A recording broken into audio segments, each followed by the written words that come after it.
స్ఫూర్తి ఓం. మానవ సమాజ పరిణామక్రమంలో ఎందరో ఆధ్యాత్మిక గురు ప్రముఖులు ఆయా కాలాలలో సమాజాన్ని ప్రగతి పథంలో నడిపించే ప్రయత్నాలు చేశారు. ఆ క్రమానికి భిన్నంగా సత్యమైన ఆధ్యాత్మిక ప్రక్రియలను ఆధారాలతో నిరూపణ చేసి భక్తులకు ఆ దివ్య అనుభూతిని ప్రసాదిస్తున్నారు శ్రీ శ్రీ శ్రీ గురు విశ్వస్ఫూర్తి. ప్రపంచ ప్రసిద్ధి పొందిన రోజు మేడే. విశ్వ వైజ్ఞానిక యోగి పుంగవులు శ్రీ శ్రీ శ్రీ విశ్వస్ఫూర్తి గురువరేణ్యుల జన్మదినోత్సవం కూడా నేడే. 2010వ సంవత్సరం మే 1వ తేదీన విజయవాడ సిద్ధార్థ ఆడిటోరియంలో శ్రీ శ్రీ శ్రీ గురు విశ్వస్ఫూర్తి చేసిన అనుగ్రహ భాషణం వినే ముందుగా ఆ దివ్య పురుషుని గురించి 4 పరిచయ వాక్యాలు వింటారు కదూ. పుట్టిన ప్రతి ఒక్కరూ ఏదో విధంగా బ్రతుకు సాగిస్తుంటారు. వృత్తి, ఉద్యోగం, వ్యాపారం ఇలా ఏదో మార్గంలో ధన సంపాదన చేసి జీవిస్తుంటారు. ఇది అవసరమే. అయితే మనిషి పుట్టుక వెంటే అజ్ఞానం ఉంది. ఆ అజ్ఞానాన్ని లోకంలోని అవసరాలు తీరేందుకు తల్లిదండ్రుల ద్వారా, విద్యాభ్యాసం ద్వారా, సమాజం ద్వారా లౌకిక జ్ఞానాన్ని సంపాదించటం జరుగుతుంది. జీవన అవసరాలను తీర్చుకునేందుకు ఈ జ్ఞానం ఉపయోగపడుతుంది. అది సుఖాన్ని, తాత్కాలిక సంతోషాన్ని అందించగలదు గాని శాంతిని మాత్రం ప్రసాదించలేదు. సాధారణ విజ్ఞాన శాస్త్రాలలోనూ ప్రాచీన ఆధ్యాత్మిక గ్రంథాలలోనూ లేనివి, వాటిలో లభ్యం కాని అనేక ఆచరణాత్మక జ్ఞాన సంబంధ ఆధ్యాత్మిక అంశాలను శ్రీ శ్రీ శ్రీ విశ్వస్ఫూర్తి గురువర్యులు ప్రాథమిక స్థాయిలో ఉన్న వ్యక్తులకు, జిజ్ఞాసులకు అర్థమయ్యే తేలికపాటి తెలుగు మాటలతో రూపొందించిన ఆధ్యాత్మిక ప్రసంగం ఇది. ప్రతి ఒక్కరిని ఆలోచింపజేస్తుందనటంలో ఆశ్చర్యం లేదనే విషయం మీరిప్పుడు చూస్తూ వింటున్న వినండి ఒకసారి శ్రీ శ్రీ శ్రీ గురు విశ్వస్ఫూర్తి మాట అనే డివిడి ద్వారా మీకే అర్థమవుతుంది. పనులు చేయించేది మనస్సు, చేసేది శరీరం. కానీ దాని ఫలితం మాత్రం తిరిగి మనస్సే అనుభవిస్తుందంటారు గురూజీ. అలాగే ఏదైనా పోటీలో గెలుపొందిన వారు సంతోషపడతారు, ఓటమి పొందిన వారు విచారపడతారు. ఇద్దరి పని ఒక్కటే అయినా కర్మ ఫలితాలు ఏదో రూపంలో ఇద్దరూ అనుభవిస్తున్నారంటారు గురూజీ. నేటి వరకు మనస్సు ప్రతి ఒక్కరిలో ఉంటుందని ఎందరో చెప్పారు. దీనిని అందరూ విశ్వసిస్తున్నాం. కానీ దాని ఉనికి ఎక్కడ, ఏం చేస్తుంది అనే అంశాలను ఆయన విశదీకరించారు. ఏ ధ్యానమైనా తాత్కాలిక ప్రశాంతతను అందిస్తుంది. కానీ నిలకడగా ఉండే ప్రశాంతత కావాలంటే ప్రస్థాన ధ్యానమే సరైన మార్గం అంటారు మన విశ్వస్ఫూర్తి గురువు గారు. ప్రస్థాన ధ్యానం ద్వారా మనస్సును ధ్యానానికి అనుకూలంగా మలుచుకోవడం వలన మనస్సులో మార్పు వస్తుంది. అప్పుడది mind of the moral sanctity అంటే అంతఃకరణ మనస్సుగా పరిణామం చెందుతుంది. అప్పుడు ధ్యాని ఇంకా ఉన్నత స్థాయికి చేరుకుని దివ్యత్వాన్ని పొందుతాడు. అందుకే పెద్దలు కొన్ని కీలకమైన విషయాల్లో ఆత్మసాక్షిగా ప్రమాణం చేయి అంటారు. ఈ విషయాలను స్ఫూర్తిజీ మాటల్లోనే విందాం.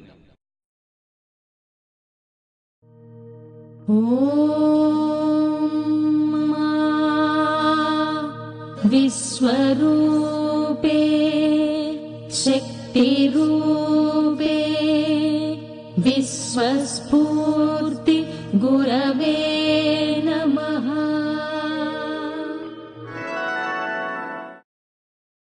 ఓం మా విశ్వరూపే శక్తిరూపే విశ్వస్ఫూర్తి గురవే నమః. విశ్వస్ఫూర్తే మహామూర్తే ప్రాచీ సంధ్యా ప్రవర్తతే. ఉత్తిష్ట గురో సత్యకీర్తే దివ్య భావ మహామతే. ఉత్తిష్టోత్తిష్ట యోగీంద్ర ఉత్తిష్ట కరుణాకరా. ఉత్తిష్ట యోగశయనా శిష్యవాత్సల్య జలధే. శిష్యవాత్సల్య జలధే.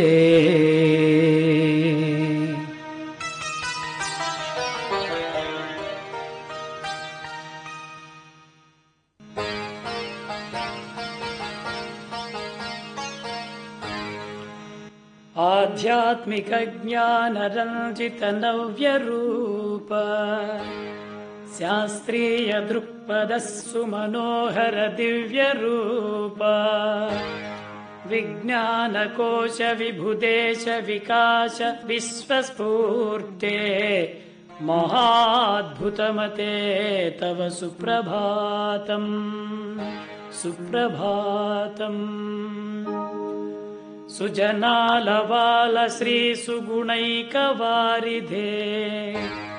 సమసత్య ధర్మరథరమ్య సారథే సతతాత్మ తత్పర సకాంతి చిన్మణే తవ సుప్రభాతమిహతే గురుశ్రుతే గురుశ్రుతే. అందరికీ ఆశీస్సు.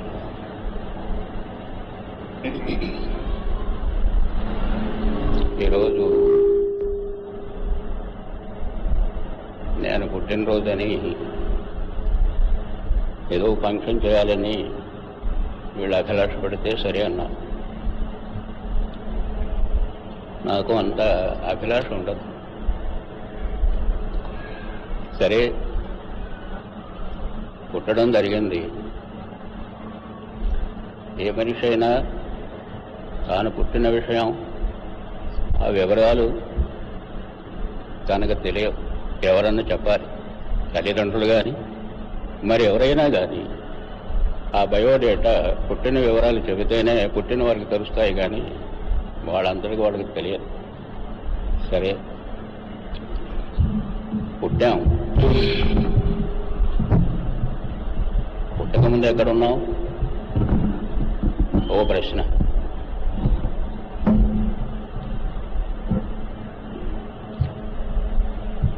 పుట్టిన తర్వాత ఉన్నాం నేల మీద. పుట్టక ముందు ఎక్కడున్నాం? ఇదొక వేదాంత ప్రశ్న. కాదు, పుట్టక ముందు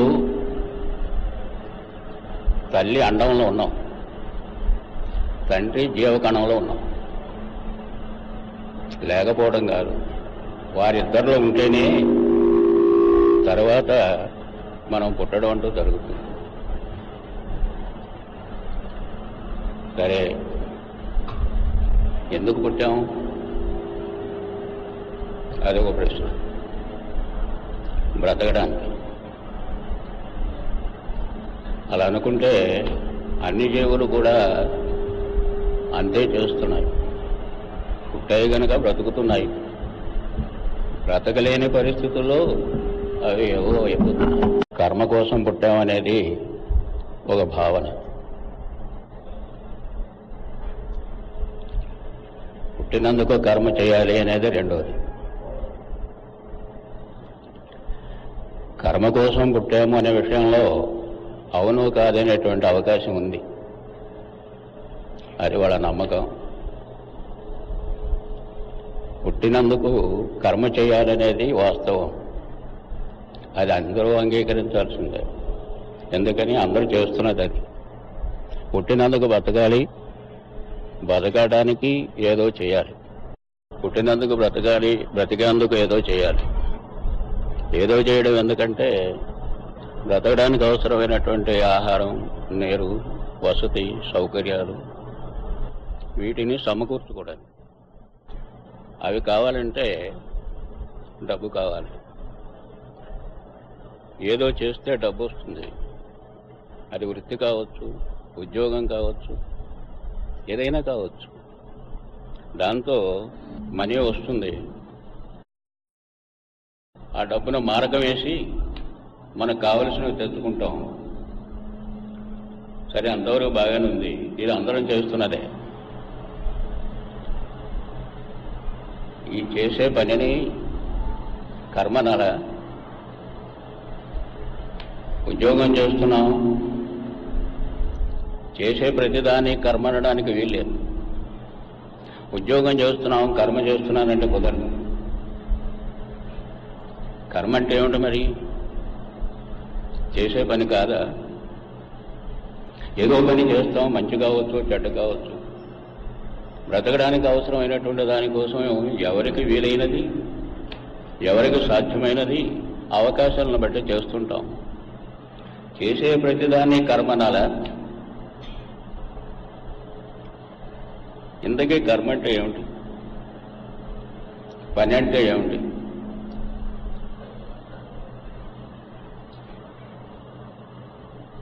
మనం చదువుకునే రోజుల్లో గ్రామర్ చెప్పేటప్పుడు తెలుగులో కర్త కర్మ క్రియ అని, ఇంగ్లీష్లో సబ్జెక్ట్ ప్రెడికేట్ ఆబ్జెక్ట్ అని మనకు నేర్పుతారు. వివరించేటప్పుడు ఏమంటారంటే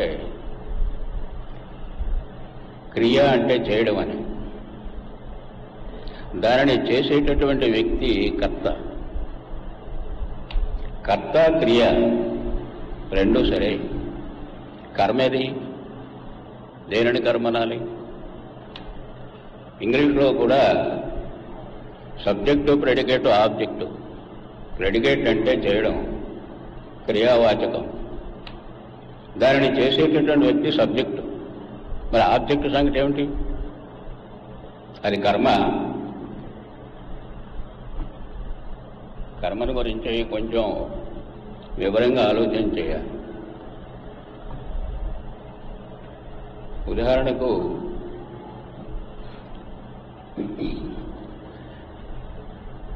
క్రియ చేసేవారు ఎవరైనా సరే కర్తలే అవుతారు.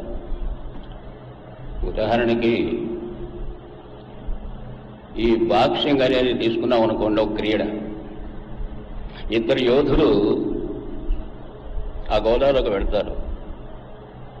బాక్సింగ్ అనేటటువంటి క్రియని వాడు చేస్తున్నారు, ఇద్దరు చేస్తున్నారు. చేసేవాడు కర్తలు అనుకున్నప్పుడు ఆ ఇద్దరు కూడా కర్తలే. కర్మని ఎవరిననాలి? సరే, కర్మ ఫలితాన్ని చేసిన వారు అనుభవిస్తారనేది ఒక మాట. సరే, దాన్ని అలా ఉంచుదాం. ఇక్కడ ఇద్దరు యోధులు సమానంగా ఆ పని చేస్తూ ఒకరు ఓడిపోవడం, ఒకరు గెలవడం ఉంటుంది. అది సహజమే. ఆ క్రియకు ప్రతిఫలంగా ప్రైజ్ మనీ ఇస్తారు. ప్రైజ్ మనీ ఇద్దరికి ఇస్తారు, ఎక్కువగా తక్కువగా. అంటే బాక్సింగ్ అనేటువంటి కర్మ చేయడం ద్వారా వచ్చినటువంటి ఫలితాన్ని ఓడిపోయినవాడు, గెలిచినవాడు ఇద్దరు అనుభవిస్తున్నారు. ఇందులో కర్మ ఏదు? కర్మ ఎవరు? ఏది కర్మ? యోచన చేయండి. అలవాటుగా కర్మ అంటే మనకు ఒక నిర్ణయాలు ఉన్నాయి. నేను చెప్పేది కూడా ఆలోచన చేయండి. ఇప్పుడు నేను చెప్పిన ఉదాహరణలో ఏది కర్మ, ఎవరి కర్మ? జరిగింది పని జరగడం, ఒక క్రియ జరిగింది, చేసినవాడు అక్కడ ఉన్నారు, క్రియ చేసినవాడు సబ్జెక్ట్ అన్నాం, కర్తలు అన్నాం. ఆ ఫలితాన్ని వాళ్ళు అనుభవిస్తున్నారు. అనుభవించడం కర్మ. అది ఒకటి ఆలోచన చేయండి. సరే, ఈ కర్మకు సంబంధించినటువంటి విధానం కొన్ని పుస్తకాల్లో వివరంగా వ్రాశాను. అభిలాష ఉంటే చదవండి. తర్వాత పుట్టాము, కర్మ చేయడానికి శరీరం ఉంది, దానితో ఆ పని చేయించడానికి మనసు ఉంది. మనసు దానికి కావలసినటువంటి పనిని శరీరంతో చేయించుకుంటుంది. శరీరం దాని అంతటికి అదిగా చేయదు, మనసు దాని అంతటికి అదిగా చేయదు. మనసు చేయించుకునేది, శరీరం చేసేది. వచ్చిన ఫలితం ఎవరు అనుభవించాలి? బాహ్యంగా మనం శరీరం కనపడుతోంది కానీ అనుభవించేది మనసే. కావాలనుకున్నది మనసే. ఆ కర్మ చేయించింది. కర్మందం అంటే అలవాటైన మాట కనుక అంటున్నారు. క్రియే. కావలసిన పని చేయించుకుంది, ఫలితం వచ్చింది. ఆ మనసే స్వీకరించి కష్టమో సుఖమో బాధో దుఃఖమో దాని ద్వారా వచ్చిన ఫలితాన్ని అనుభవించింది మనసే. శరీరం కాదు. సరే, ఈ మనసు అంటే ఏమిటి? అందరికీ తెలుసు మనసు, అందరికీ ఉంది మనసు. ఎంతో కాలం నుంచే మనసు మనసు మనసు నిజమే. శరీరంతో జీవితాన్ని నడిపించేది ఆ మనసే. అది ఎక్కడుంటుంది, ఎలా ఉంటుంది అనేది ఒక పాయింట్. చూడ్డానికి పుట్టినప్పుడు శరీరమే కనపడుతుంది, స్థూలంగా బాహ్యంగా. శరీరంలో ఏమున్నాయి? అవయవాలు ఉన్నాయి, అంతేనా? ప్రాణశక్తి ఉంది, జీవశక్తి ఉంది, జీవాత్మ ఉంది. వీటన్నిటినీ మెయింటైన్ చేస్తూ మనసు ఉంది. ఇన్ని కలిసి ఉన్నది శరీరం.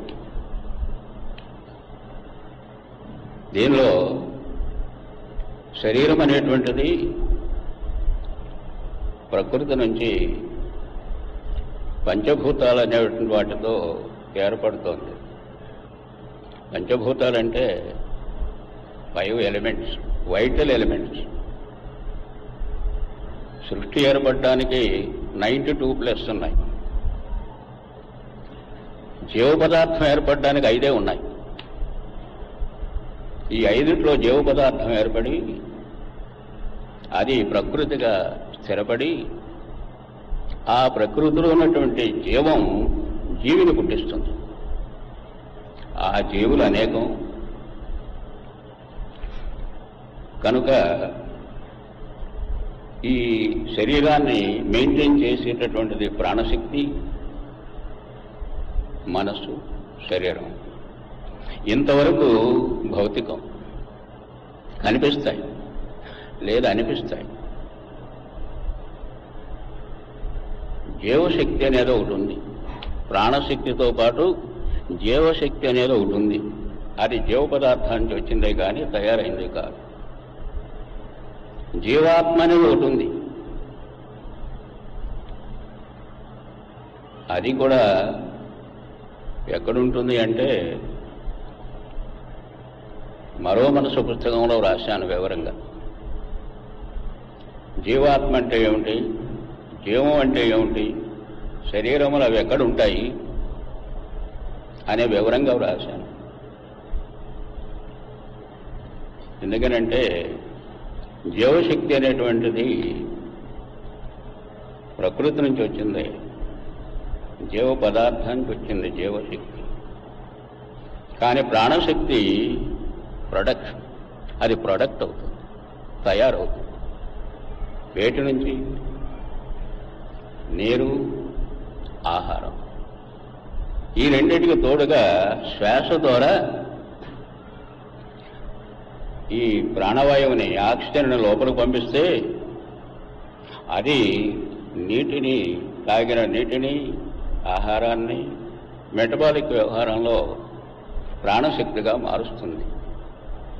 ఆ మారిన ప్రాణశక్తి రక్తం ద్వారా శరీరంలోని ప్రతి కణానికి చేరుతుంది.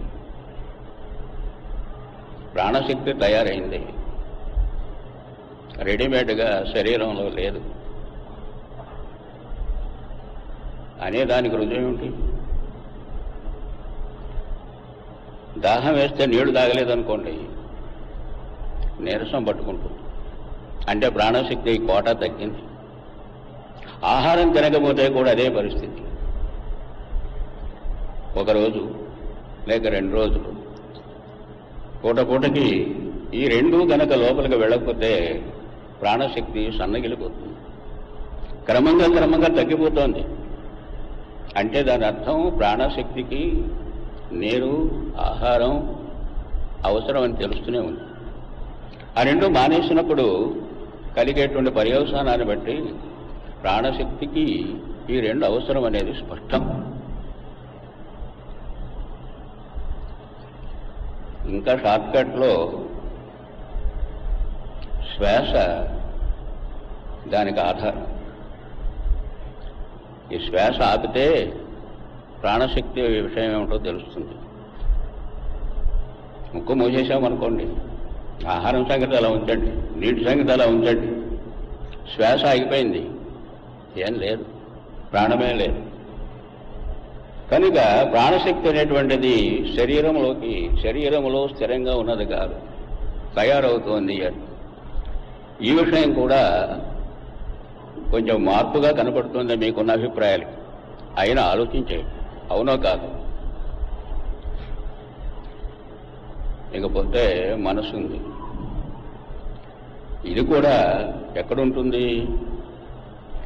బ్రెయిన్లో ఉంటుంది అని అనుకోవాలి. ఎలాగంటే పంచభూతాలతో శరీరం ఏర్పడినట్లే పంచేంద్రియాలని చెప్పేసి 5 ఉంటాయి. అవి ఈ శరీరానికి బాహ్యంగా ఉన్నటువంటి ప్రకృతికి సంబంధాన్ని కలుపుతూ ఉంటాయి. కన్ను చూస్తుంది, అది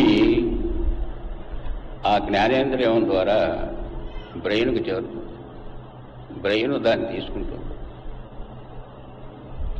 ఆ బ్రెయిన్కు సంబంధించినటువంటి బ్రెయిన్ కెమిస్ట్రీ దీనిని ఒక భావనగా, అంటే అనిపించింది ఫీలింగుగా తయారు చేస్తుంది. అందుకే ఒక దృశ్యం అలా చూసినప్పుడు మొదట ఫీలింగ్ కలుగుతుంది. అంటే అలా అనిపిస్తుంది ఏదో, అదే మొదటి విషయం. ఈ అనిపించినటువంటి భావం, ఆ ఫీలింగు ఆలోచనకు పెడుతుంది. ఈ అనుకోవడం, ఆలోచన, ఈ రెండు కాసేపు గడిచిన తర్వాత ఈ ఆలోచన బుద్ధికి చేరుతుంది. ఈ బుద్ధి పని చేయించేది, ఆలోచన పని చేయించదు, ఫీలింగు పని చేయించదు. ఫీలింగు ఆలోచన తెస్తే, ఆలోచన బుద్ధికి చేరితే ఆ బుద్ధి ఆ చేయాలనుకున్నది ఏదో చేయిస్తుంది. చేసిన తర్వాత ఫలితం వస్తుంది ఏదో ఒకటి. ఆ ఫలితం వచ్చిన తర్వాత ఏదో ఒకటి చేసినటువంటి వాడు అనుభవించక తప్పదు, అనుభవించడం అవుతుంది. దరిమిల ఈ జరిగినటువంటి యావత్తు కూడా బ్రెయిన్లోనే రిజర్వ్ అవుతుంది, మెమరీగా, జ్ఞాపక శక్తిగా, స్మృతిగా. ఆ రకంగా ఈ మొత్తాన్ని కూడా తనలో ఉంచుకొని స్మృతిగా ఉంచి కావలసినప్పుడు మళ్ళీ గుర్తు చేసేటటువంటిదే చిత్తం. అంటే మనిషిలో శరీరం, తర్వాత పంచేంద్రియాలు, తర్వాత ఫీలింగ్, దరిమిల ఆలోచన, తర్వాత బుద్ధి, ఆ తర్వాత క్రియ అంటే చేయడం, ఫలితం, అనుభవం, జ్ఞాపకం. ఇది పద్ధతి. ప్రతి జ్ఞానేంద్రియానికి ఈ తీరుగానే జరుగుతూ ఉంటుంది. ఆ సంఘటన పూర్తయిపోయిన తర్వాత స్మృతిగా అక్కడ ఉండిపోతుంది బ్రెయిన్లో, ఆ చిత్తం అనే ప్రాంతంలో. జ్ఞాపకం చేసుకుంటే ఆ మొత్తం మళ్ళీ మనకు దృశ్యంగా వస్తుంది. అప్పుడు జరుగుతున్నట్టే ఉంటుంది. సీడీలో సినిమా చూసినట్టే, అది ఎప్పుడో జరిగింది, మళ్ళీ చూస్తున్నాం, అప్పుడే జరుగుతున్నట్టు ఉంటుంది. అప్పుడు జరగడం లేదు, జరిగింది ఆ సీడీలో ఉంది, మనకు అలా అనిపిస్తుంది. ఫోటోలో బొమ్మ కూడా అలాంటిదే. ఫోటో తీసినప్పుడు మనిషి సరే, ఆ ఫోటో అక్కడ ఉంటుంది, ఎప్పుడు చూడాలని అదే కనబడుతుంది, కానీ ఆ వ్యక్తి గారు. అలాగే సంఘటనకు సంబంధించి, మనం చేసినటువంటి దానికి సంబంధించి మనసులో స్మృతిగా నిక్షిప్తమవుతుంది. ఈ మొత్తాన్ని కలిపి మనసు అన్నారు. అనుకున్నప్పటి నుంచి, అనిపించినప్పటి నుంచి, ఆలోచన దగ్గర నుంచి బుద్ధి వరకు వెళ్ళి ఆచరణ నుంచి ఫలితం, అనుభవం, స్మృతి. ఈ మొత్తం కలిపితే మనసు అవుతుంది. మరి దీనికి ఆ స్మృతితో అప్పటికి కంటి ద్వారా చూడడం ద్వారా ఏర్పడినటువంటి మనసు ఆ స్మృతితో సంఘటనతో పూర్తయిపోయింది. ఇక లేదు, స్మృతిగా ఉండిపోయింది. ఎందుకంటే సినిమా షూటింగ్ అదంతా చేసేస్తారు, షూటింగ్ అయిపోయింది, టేపులో పడింది, ఇక అది అలా ఉండిపోతుంది. వాళ్ళు ఎక్కడెక్కడ ఉంటారు, కావాలన్నప్పుడు అదే యాక్చువల్గా జరుగుతున్నట్టు ఉంటుంది. కానీ వాళ్ళు కాదు, ఇప్పుడు షూటింగ్ జరగడం లేదు. అలాగే ఒక సంఘటన జరిగిన తర్వాత దానికి సంబంధించిన యావత్తు కూడా మనసులో చిత్తంగా స్థిరపడుతుంది. అది మనకి జ్ఞాపకంగా వస్తుంది. చిన్నతనం నుంచి ఊహ తెలిసినప్పటి నుంచి కూడా ఈ పని జరుగుతూనే ఉంది. అందుకే ఎప్పుడైనా గతం గుర్తు చేసుకోవాల్సి వస్తే ఆ గతమంతా కూడా గుర్తుకొస్తుంది మనకి. ఆ బాల్యం, ఆ తర్వాత వయసు మళ్ళిన తర్వాత వాళ్ళు కుర్చీలో కూర్చొని గతం అంతా గుర్తు చేసుకుంటుంటే అంతా కూడా మన మనసు తెర మీద కనబడుతున్నట్టు. ఇప్పుడు అది లేదు, ఇప్పుడు జరగడం లేదు. అయినప్పటికీ జరుగుతున్నట్టుగానే అనిపిస్తుంది మనకు. అది జరిగిందే నిజమే, ఇప్పుడు అనిపిస్తున్నది నిజమే. కానీ దీనిలో వాస్తవం అనేటువంటిది మన మనసుకు సంబంధించిందే తప్ప యాక్చువల్గా అప్పుడు ప్రజెంట్గా జరిగేది కాదు. ఈ మాదిరిగా మనసు అనేటువంటిది పంచేంద్రియాల కారణంగా, పరిస్థితుల ప్రభావంతో, బ్రెయిన్లో కలిగేటువంటి స్పందన కారణంగా ఏర్పడుతుంది. అప్పటికప్పుడు అది పూర్తవుతుంది, స్మృతిగా మిగిలిపోతుంది. దీనిని బట్టి ఇందాక ప్రాణశక్తి అనేటువంటిది కూడా తయారైంది అని చెప్పాను, మనసు కూడా తయారైంది అనే చెప్తున్నాను. ఇప్పటి వరకు ఈ రెండింటికి సంబంధించినటువంటి మీకు తెలిసిన సమాచారాన్ని బట్టి, మీరు అనుకునేదాన్ని బట్టి, మీ నమ్మకాన్ని బట్టి ఉన్నదానికి ఇప్పుడు నేను చెప్పింది కొంత విరుద్ధంగా ఉంటుంది. విరుద్ధం కాకపోయినా అలా ఉండదు. అయినప్పటికీ తోసేయక ఇవి కూడా ఆలోచన చేయండి. ఎందుకంటే ప్రాక్టికల్ ఫిలాసఫీ అనేటువంటిది నా మోటివ్. ఏదైనా ప్రాక్టికల్ చేయాలి, సాధ్యమైనంత వరకు. అన్నీ కాదు, మనిషి శక్తికి జ్ఞానానికి కూడా లిమిట్ ఉంది. దానికే కాదు, ప్రతిదానికి ఉంది.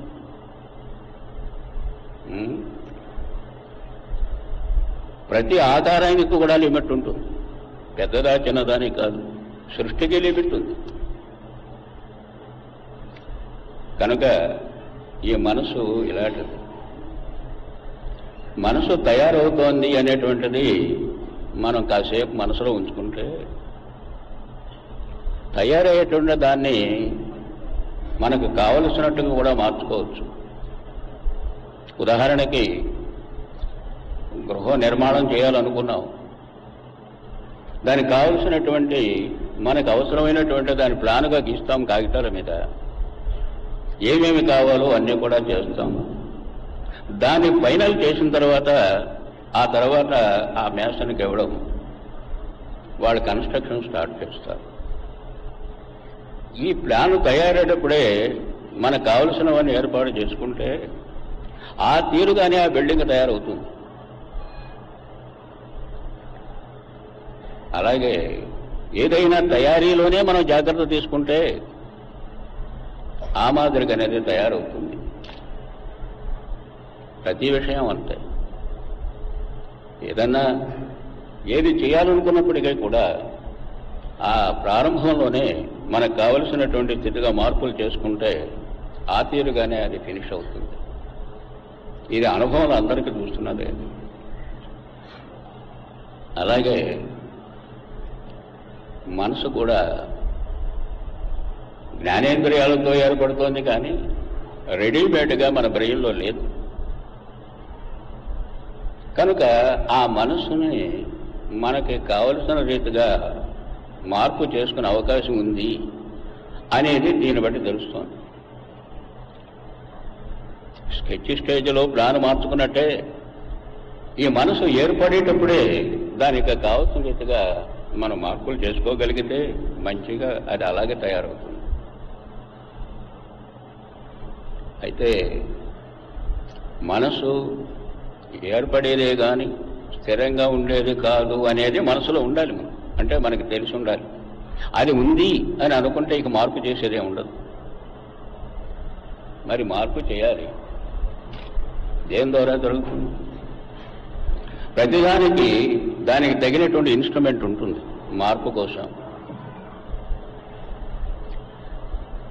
వ్యవసాయం చేయాలంటే దానికి కావలసినటువంటి నేల దున్నటం చేయటం వగైరా దానికి కావలసిన ఇన్స్ట్రుమెంట్స్ దాని పద్ధతులు దానికి ఉంటాయి.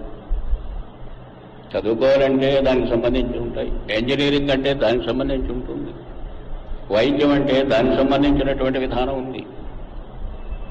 మరి మనస్సుని సరి చేసుకోవాలంటే దేంతో? ధ్యానంతో. ధ్యానం అంటే మరి మనిషికి ఎన్నో ఆలోచనలు వస్తాయి. జీవిత క్రమంలో ఇబ్బందులు, టెన్షను, డిప్రెషన్ చాలా వస్తాయి. ఈ ఆలోచనల ప్రవాహం ఎక్కువైనప్పుడు ఆ న్యూరాన్స్ బ్రెయిన్ పనిచేయడం తగ్గుతుంది. దాంతో అలసట, ఏదో టెన్షను, ఏదో తొందర ఏవో ఏర్పడుతుంది.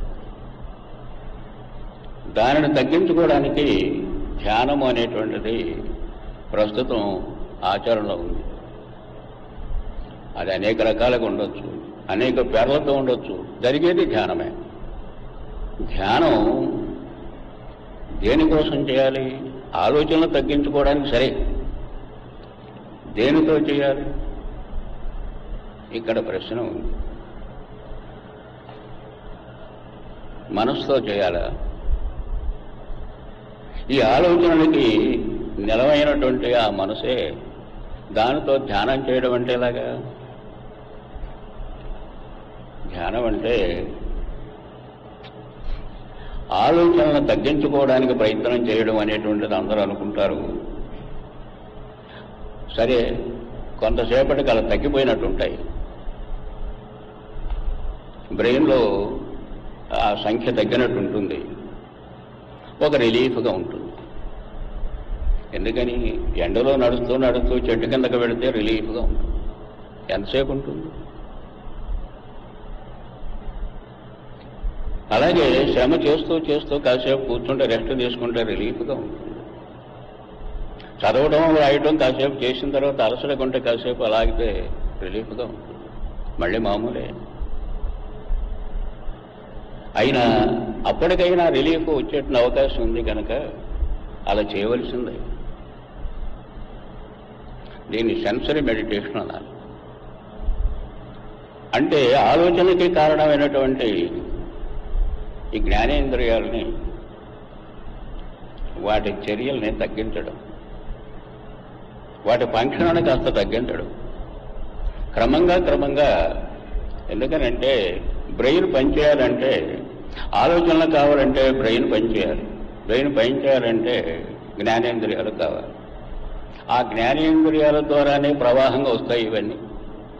ఆ జ్ఞానేంద్రియాలనే మూసేసామనుకోండి, లేదా వాటిని తగ్గించామనుకోండి, మినిమైజ్ చేసామనుకోండి, ఆ వచ్చే ఆలోచనలు తగ్గుతాయి. అంతవరకు బాగానే ఉంది.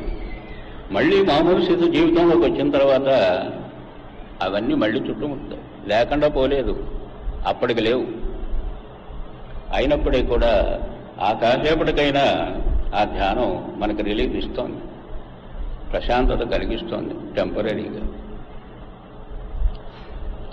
ఇక్కడ పాయింట్ ఏమిటంటే,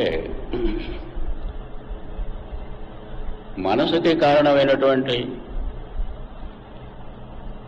ఆ బ్రెయిన్లో మార్పు తెచ్చుకోగలిగితే,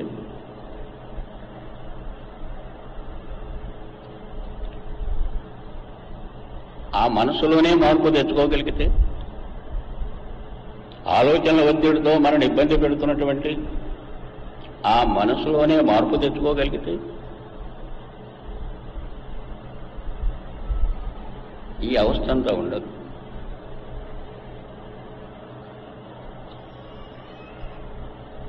అది సాధ్యమా?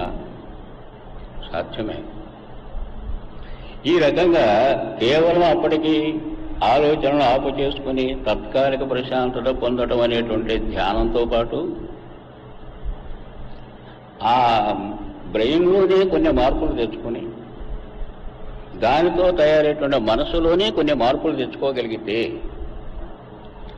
ఆ ప్రశాంతత నిలకడగా ఉంటుంది.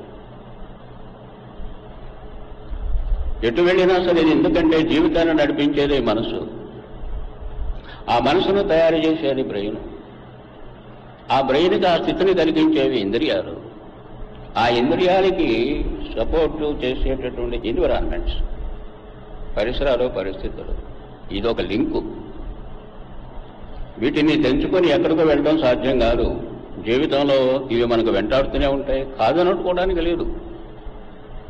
వాటిని అలాగే ఉంచి మనం ఈ బ్రెయిన్ని మార్పు చేసుకోవడంతో, మనసునే మార్పు చేయడంతో, ఎందుకంటే ఇది సెన్సరీ బ్రెయిన్, ఈ సెన్సరీ మైండ్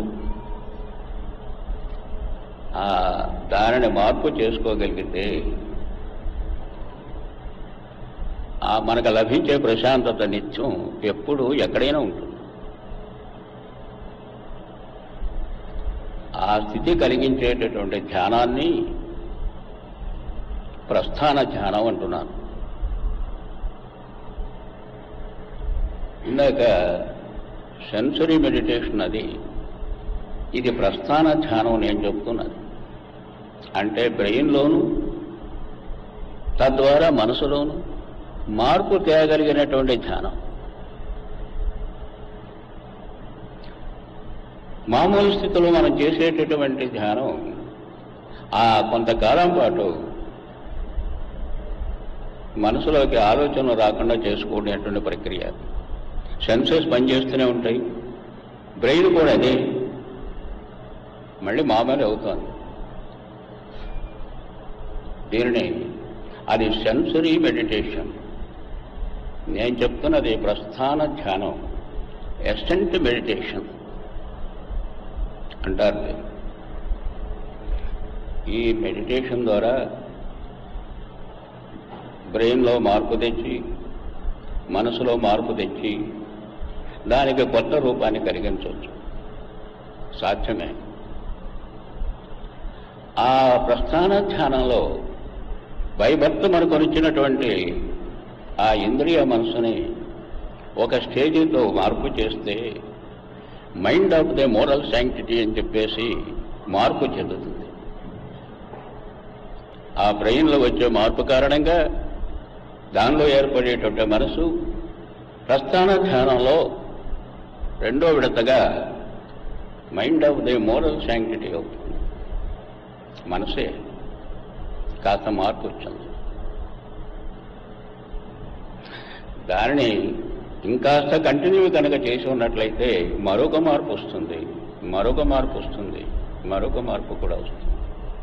అది ప్రస్థానం. ఉన్న స్థితి నుంచి క్రమంగా క్రమంగా క్రమంగా ఉన్నత స్థితికి వెళ్ళటం అనేటువంటిదే ప్రస్థానం. అయితే ఆరోహణం అనే ఒక మాట ఉంది.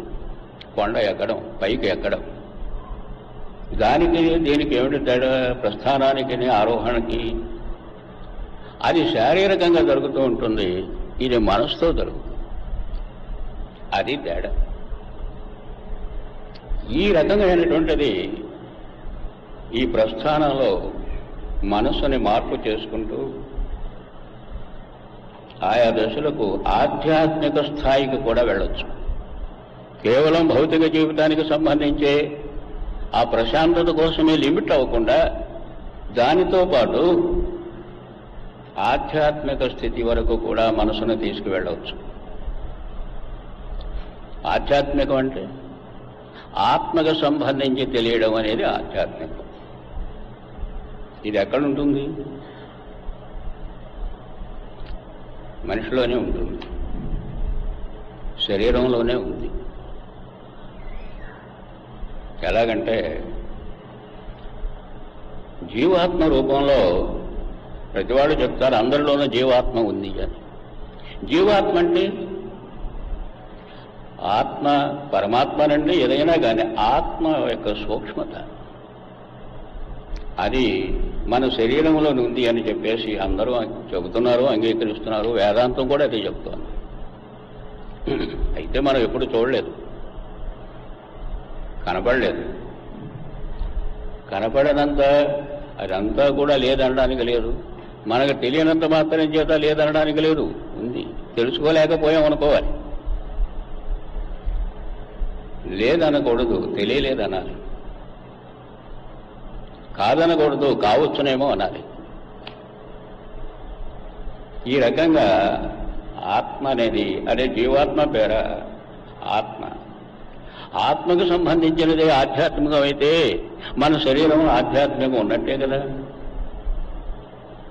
ఆ జీవాత్మ పేరుతో ఆధ్యాత్మికం కూడా మనలోనే ఉంది. ప్రాణశక్తి, జీవశక్తి, ఆత్మశక్తి ఇవన్నీ అక్కడే ఉన్నాయన్నాం. దీనిని బట్టి శరీరంలోనే ఆధ్యాత్మిక సంబంధమైనటువంటి భాగం కూడా భౌతికంతో పాటు ఉంది. ఉంది అని నేను చెప్పడం కాదు, గీతాకారుడు కూడా చెప్పాడు. దానిలో జీవాత్మ ఉంటుంది, శరీరం జీవించి ఉన్నంతకాలం దానిలో ఉంటుంది. శరీరం శవం అయినప్పుడు అది తన దారిని తాను వెళ్ళిపోతుంది, మరో శరీరంలోకి చేరుతుంది అని చెప్పేసి గీతాకారుడు చెప్పడం జరిగింది. మీకు తెలుసు, అందరూ అనుకుంటున్నాం. ఇది కొత్తగా నేను చెప్పడం కాదు. అంటే మొత్తం మీద ఏమైనా కానివ్వండి, శరీరంలో జీవాత్మ ఆత్మ సంబంధమైనది ఉంది. ఆత్మ సంబంధమైనటువంటిది ఆధ్యాత్మికం అనుకుంటే మనలోనే ఉంది ఆధ్యాత్మికం, ఏ స్థాయిలోనా కావచ్చు. ఈ మనోప్రస్థానం అనేటువంటి దానిలో ఆధ్యాత్మికం కూడా కలిసి ఉంటుంది. అందుకే ఈ ప్రస్థాన ధ్యానంతో మనోప్రస్థానం సాగించేస్తే ఈ సెన్సరీ మనసే మైండ్ ఆఫ్ ది మోరల్ శాంక్టివ్గా వెళుతుంది. తర్వాత అంతఃకరణ మనసుగా వెళుతుంది. అంతఃకరణ మనసు అంటే అంతఃకరణ అంటే ఏమిటి? మనకి 5 సెన్సెస్ ఉన్నాయి, అంటే పంచేంద్రియాలు ఉన్నాయి. దేని పని అది చేస్తుంది? మనం పంచేంద్రియాలే అనుకుంటాం, బాహ్యంగా కనపడుతుంటాయి. అవి చేసేదంతా కూడా భౌతికమే, బాహ్యంగా కనబడుతున్నదే చేస్తుంది. భౌతికం అంతా వీటి మీద ఆధారపడి ఉంది. అయితే మరొక సెన్స్ ఉంది, ఇంట్యూసివ్ సెన్స్ అని. అంతఃకరణ జ్ఞానేంద్రియం, ఇంట్యూసివ్ సెన్స్ అంటారు. అది 6వ సెన్స్ కింద లెక్క, 6th సెన్స్.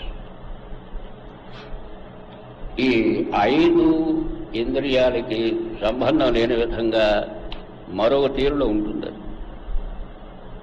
బయట పొల్యూషన్ అంతా కూడా 5 ఇంద్రియాలకి చేరుతుంది, కానీ ఆ లోపల ఉన్నటువంటి దానికి చేరదు.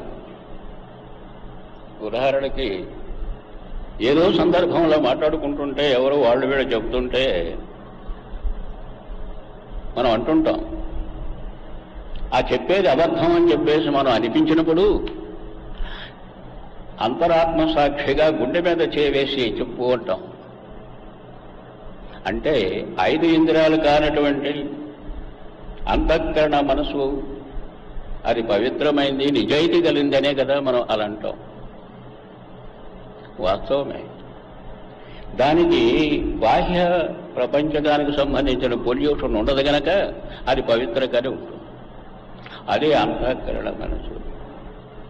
ఈ ధ్యాన ప్రస్థానంలో 5 ఇంద్రియాలు దాటిపోయిన తర్వాత అంతఃకరణ మనసుగా వెళుతుంది. అది ఇంకా గనక పొడిగించగలిగితే స్పిరిచువల్ మైండ్ అవుతుంది. దానిని ఇంకా గనక పొడిగించగలిగితే, సాధన చేయగలిగితే డివైన్ మనసు అవుతుంది. అదే యూనివర్సల్ మనసు అవ్వచ్చు. ఇంకా ఎక్కడికో వెళుతుంది, అది డైమెన్షనల్ మైండ్. ఆ తర్వాత సాగేదంతా కూడా డైమెన్షనల్ మైండ్. డైమెన్షనల్ అంటే చాలా ఉంది కదా. ఇక్కడ మనసు అనేటువంటిది ఇంద్రియ మనసు. మనం సాధన చేస్తే mind of the moral sanctity వరకు రావచ్చు. ఇంకా కృషి చేస్తే అంతఃకరణ మనసు వరకు చేరవచ్చు. ఇంతవరకు భౌతిక జీవితం, తర్వాతది ఆధ్యాత్మిక జీవితం. మనం కొనసాగిస్తే ఆధ్యాత్మిక స్థితి కూడా జ్ఞానం కలుగుతుంది. సాధారణంగా ఇందాక చెప్పినట్టు థర్డ్ డైమెన్షన్ వరకు భౌతికం ప్లస్ సెమీ ఆధ్యాత్మికం ఉంటుంది. పూర్తి ఆధ్యాత్మికం కాదు. ఎందుకని? ఫినిట్ అని ఒక వర్డ్ ఉంది. అంటే దాన్ని ఏమనాలి? సంక్షిప్తం, సంకుచితం. ఆకారం కలిగిన ప్రతిదానికి కూడా ఆ లిమిట్ ఉంటుంది. ఆకారానికి సంబంధించిన మనస్సు కూడా లిమిటే ఉంటుంది, వ్యాప్తత ఉండదు. ఆత్మకు మాత్రమే వ్యాప్తత ఉంది. శరీరానికి వ్యాప్తత లేదు. ఎంత పొడవు వెడల్పు ఉన్నప్పటికీ కూడా ఒక లిమిట్ ఉంది. ఏ దేశమైనా ఏ ఊరైనా ఔటర్లో ఒక లిమిట్ ఉంటుంది. ఆకారం కలిగిన దానికి ప్రతిదానికి కూడా లిమిట్ ఉంటుందనేది వాస్తవం. సృష్టికి కూడా ఔటర్ ఉంది. అయితే అది వేరే విషయం అనుకోండి, అంత దూరం మనం పోవద్దు. ఇప్పుడు శరీరానికి లిమిట్ ఉన్నట్టే, అవయవానికి లిమిట్ ఉన్నట్టే మనసు కూడా లిమిట్ ఉంది. ఇది ఆ లిమిట్ కలిగింది. ఏ పేరుతోనైనా సరే ఆ మనసుతో జరిగేది ఏదైనా సరే అది భౌతికం కిందే లెక్క. ఇప్పుడు ఆధ్యాత్మికం అనే దాని గురించి చెప్పేది కూడా మనసే. వైరాగ్యాన్ని చెప్పేది కూడా అదే. పరమాత్మ గురించి చెప్పేది అదే. ఆత్మల గురించి చెప్పేది అదే. ఆటగాయ పనులు చేసేది కూడా అదే. కూడని పనులు చేసేది అదే. చేయవలసిన పనులు చెప్పేది అదే. అన్నిటినీ కూడా భౌతికం ఆధ్యాత్మికం భేదరహితంగా ఆ మనసే చేస్తుంది. కనుక ఆ మనసు కలిగినటువంటి మేరకు అది సంకుచితమే, ఫినిట్, లిమిట్ ఉంటుంది అని, వ్యాప్తత లేదు. ఇది డైమెన్షన్ లెక్క ప్రకారం 3వ డైమెన్షన్ వరకు లిమిట్. అంతవరకు భౌతికం ఉన్నట్లే. ఆ మనసు దేవుడి గురించి అయినా మాట్లాడినే ఉండి, ఆత్మల గురించి మాట్లాడవచ్చు, మరి దేనైనా గురించి మాట్లాడవచ్చు. కానీ అది లిమిట్ కలిగినటువంటి భౌతికమే. అంటే మన శరీరంలో ఉన్నటువంటి జీవాత్మను గురించి, మరి జీవితాన్ని గురించి మాట్లాడేటటువంటి ఆ మనసుకు 3వ డైమెన్షన్తో లిమిట్. లిమిట్ అంటే ఏమిటి? ఎక్కడుంటామో అక్కడ ఉంటాం. కదలాలి అంటే మనం ఇంకొక చోటుకి వెళ్తాం. మొదటి చోట ఉండడానికి వీల్లేదు, లిమిట్. మళ్ళీ ఇంకో చోటుకి వెళ్ళాలంటే శరీరంతో సహా కదిలి అవతలకు వెళ్ళాలి.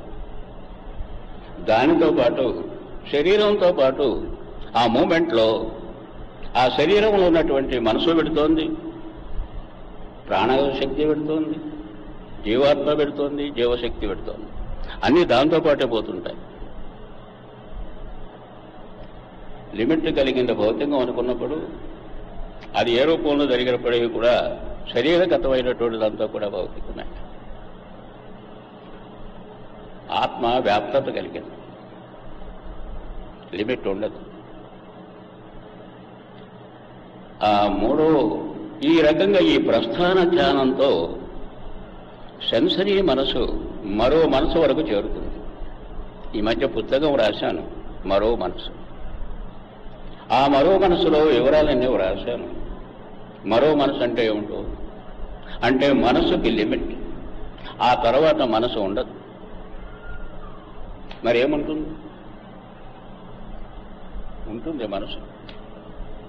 ఈ మనసు కాదు, భౌతిక సంబంధమైన మనసు కాదు, ఉంటుంది మనసు. అయితే దానిని మనసు అనడానికి వీల్లేదు. వ్యాప్తత కలిగింది ఆత్మే తప్ప మనసు కాదు. మరి 3 దాటే 4వ డైమెన్షన్లోకి వెళితే వ్యాప్తమే ఉంటుంది. అంటే ఆత్మ సంబంధమైనటువంటిది ఉంటుంది, కానీ మనసు సంబంధమైంది, భౌతిక సంబంధమైంది, శరీర సంబంధమైనటువంటిది, జీవిత సంబంధమైనటువంటిది ఉండదు. ఆ వ్యాప్తంలోకి మన మనసును ప్రస్థానింప చేయగలిగితే అది తన ఒరిజినాలిటీని పోగొట్టుకుని డివైన్ కాన్షియస్నెస్గా మారుతుంది. ఇదే కానీ మనసు కాదు. అంతవరకు శరీరగతమైనటువంటి మనసు, ఆకారగతమైనటువంటి మనసు, అక్కడితో ఆకారం ఉండదు. వ్యాప్తతలో ఆకారం ఉండదు, ఆకారానికి వ్యాప్తత ఉండదు. ఇది వినడానికి నిజం అనిపించదు, కానీ నిజమే. ఎందుకు ఇంత గట్టిగా చెప్తున్నాను? ప్రాక్టికల్గా నేను చేస్తాను. మీరు వినేమంటారు మీడియం విధానం. మీడియం విధానాన్ని ఇప్పుడు నేను చెప్పినటువంటి మరో మనసు తర్వాత ఉన్నటువంటి మానసిక స్థితి, మనసు కాదు, అది డివైన్ కాన్షియస్నెస్. అంటే సర్వసాధారణంగా భౌతికమైనటువంటి ఈ జీవితం, ఈ మనసు, ఇవన్నీ కూడా థర్డ్ డైమెన్షన్ దాంట్లో. అంటే ఆకారాన్ని కోల్పోతే ఎగ్జిస్టెన్స్ ఉండదు. అయితే ఆత్మకి ఆకారం ఉండదు. ఆకారం కలిగినటువంటి శరీరాన్ని వదిలేస్తుంది అనుకున్నాం, మరి ఎక్కడికో పోతుంది. అది మరొక ఆకారాన్ని ఆశ్రయించాలి, అక్కడ ఉంటుంది. ఆకారాన్ని కలిగింది, ఆకారాన్ని ఆశ్రయించి ఉన్నటువంటిదంతా కూడా భౌతికంగా వస్తుంది. అది ఆత్మ కావచ్చు, శరీరం కావచ్చు, మనసు కావచ్చు, ఏమైనా కావచ్చు. మరి ఆకారం ఉన్నప్పుడు సింగిల్ ఎగ్జిస్టెన్స్ ఒకచోటే ఉంటాం అనేది అందరికీ తెలిసిన విషయమే. మరి మీడియం విధానంలో కొంతమందికి తెలిసే ఉంటుంది కదా, ఒక వ్యక్తి అక్కడ ఉండడం, ఆ వ్యక్తి సాధారణ వ్యక్తి, ఆ వ్యక్తికి మనసు ఉంది, శరీరం ఉంది, మనసు ఉంది. ఆ మనసుకు తగినటువంటి జ్ఞానం అతనికి ఉంది. అది పర్సనల్, వ్యక్తిగతం. ఎవరైనా సరే మనకున్నటువంటి జ్ఞానాన్ని మన మనసుతో మాట్లాడటం అది సహజమే. మరొక వ్యక్తిలోకి మరొక మనసు ఎలా ప్రవేశిస్తుంది? ఇప్పుడు నేను ఇక్కడ మీతో మాట్లాడుతున్నాను, చూస్తూనే ఉన్నారు కదా. మరి హైదరాబాద్లో మాట్లాడుతూనే ఉన్నాను. ఇప్పుడు ఫ్యాక్టు, అక్కడ వారందరికీ ఇలాగే మీలాగానే వింటున్నారు, మాట్లాడుతున్నారు. ఆ వ్యక్తి సాధారణ వ్యక్తి. అయితే మీరు గమనించి, అయితే నేను అంటూ అతనిలో ప్రవేశించిన తర్వాత శారీరకంగా మార్పులు వస్తాయి. అతని మనసు మాట్లాడుతుంది. తన మనసుకు సంబంధించిన జ్ఞానం బయటకు రాదు, ఆ మాటే రాదు. అబ్జర్వ్ చేస్తే అతని ముఖ కవళికలు కూడా మారిపోతాయి, ఫీచర్స్ మారుతాయి, మూమెంట్స్ మారుతాయి, మాడ్యులేషన్ మారుతుంది. అది మీరు అబ్జర్వ్ చేయొచ్చు. తర్వాత నేను యువతలకు వచ్చాక అతను మామూలు స్థితికి వస్తాడు, మామూలు మనిషి. మీరు చూసే ఉంటారు ఆ రకంగా మీడియం యొక్క పద్ధతి. సరే, ఇప్పుడు ఆ బండ్లగూడలో హైదరాబాద్ జరుగుతోంది. ఇదే సమయంలో నాగపూర్లో మాట్లాడుతున్నాను, ఆ మీడియంలో ఉంటాయి. వైజాగ్లో మాట్లాడుతున్నాను, ఇప్పుడు ఇక్కడ మాట్లాడుతున్నాను. ఇక్కడ శరీరము, మనసు, వీటితో మాట్లాడుతున్నారు. మరి అక్కడ ఆ వ్యక్తి మనసు కాకుండా నేను మాట్లాడుతున్నాను. మరి నేను ఇక్కడున్నాను, నేనంటే ఎవరు? అక్కడ ఒక ప్రశ్న వస్తుంది. దాని గురించి చాలా చరిత్ర ఉంది. అది అంత ఈజీగా 2 మాటలతో చెప్పేది కాదు. దానికి సైన్స్ బేస్ ఉంది, చాలా వరకు దివ్యత బేస్ ఉంది. దివ్యత, సైన్స్ అన్నీ కలిసి ఉంటాయి దాంట్లో. ఉదాహరణకు థర్డ్ డైమెన్షన్ వరకు, ఆకారం వరకు, మరో మనసు వరకు ఈ స్థితే ఉంటుంది. అది దాటి 4వ డైమెన్షన్లో ప్రవేశించినప్పుడు ఆకారం లేకుండా వ్యాప్తత కలుగుతుంది. సింపుల్గా నేను దానిలోకి వెళ్ళి ఈ ఆకారం కాదు, ఈ ఆకారం 3 లోపలే ఉంటుంది. 4లోకి వెళ్ళిన తర్వాత ఈ ఆకారం కాకుండా వేరే స్థితి ఉంటుంది. దానితో డైమెన్షనల్ వైబ్రేషన్ తీసుకుని కాస్మికల్ ఫ్రీక్వెన్స్తో ఆ వ్యక్తులకు వెళతారు, మాట్లాడతాను, అడిగిన వాటికి సమాధానాలు చెప్తాను. ఇక్కడే మాదిరిగా ఏం భేదం రాదు. మరి మనసు ఇక్కడుంది కదా, ఇన్ఫర్మేషన్ ఇక్కడుంది కదా, అతని మనసులో ఇన్ఫర్మేషన్ అక్కడ రావడం లేదు కదా. ఈ ఇన్ఫర్మేషన్ అక్కడ ట్రాన్స్ఫర్ అయిందా? కాదే. అక్కడ మాట్లాడే విషయాలు వేరే ఉంటాయి, అక్కడ సబ్జెక్టు వేరే ఉంటుంది. సీడీలు చూస్తే తెలుస్తుంది. ఇదంతా ఏమిటి? దాకా చెప్పినట్టు ఈ 3వ డైమెన్షన్లో లిమిట్ స్థాయి నుంచి 4th డైమెన్షన్లో వ్యాప్త స్థాయికి వెళ్ళి దాని డివైన్ స్థాయికి వ్యాప్తత స్థితికి తెచ్చి ఆ మాదిరిగా అతనిలో ప్రవేశించి స్పిరిచువల్ మైండ్తో మాట్లాడి అక్కడ డివైన్ మైండ్తో మాట్లాడితే తెలియదు. 3rd డైమెన్షన్లో ఉన్నటువంటి వాళ్ళకి తెలియదు. 3rd డైమెన్షన్లో కూర్చున్నటువంటి వాడు అంటే మనసు కలిగినటువంటి వారితో నేను స్పిరిచువల్ మైండ్తో మాట్లాడతాను. మీడియంలో ప్రయాణం మాత్రం ఆ డైమెన్షనల్ వైబ్రేషన్తో కాస్మికల్ ఫ్రీక్వెన్సీతో వెళ్ళడం. దాని గురించి చాలా చాలా ఉంది. ఇవి కేవలం భాషకి అక్షరాలు మాత్రమే ఇప్పుడు నేను చెప్పిన విషయాలు. దాన్ని లోతుగా పరిశీలించాల్సిన అవసరం ఉంది. ఇది ఫ్యాక్టు, జరుగుతోంది కనుక మనం కాదనడానికి లేదు. ఎలా జరుగుతోంది అనేది వేరే సంగతి. సూక్ష్మంగా మాత్రమే చెప్పాను. ఇది మనసు యొక్క ప్రస్థానం. సరే, ఆ ప్రస్థానం, ఆ ఆధ్యాత్మికం, అదేదో అలా వదిలేద్దాం. నిత్య జీవితం భౌతికమే. దీనిలో ఏదో చేయాలి. దాని కర్మ గట్ర ఇందాక చెప్పాను. ఆ డిస్కషన్ గురించి ఇప్పుడు వద్దు. పుస్తకాలు వ్రాశాను. కర్మ అంటే ఏమిటో, గతం అంటే ఏమిటో, మరు జన్మ అంటే ఏమిటో, వీటిని గురించి వ్రాశాను. అవి చదివితే సరిపోతుంది. అయితే ఈ శరీరం పనిచేస్తుంటుంది, మనసు పనిచేస్తూ ఉంటుంది. వాటందరికీ అవే పనిచేస్తాయా? వాటిని పని చేయించేవి ఏమన్నా ఉన్నాయా అని. పని చేయాలంటే ప్రాక్టికల్గా శరీరం చేయాలి, మనసు కనపడదు. ఈ శరీరానికి బలము ఆరోగ్యం రెండూ ఉండాలి.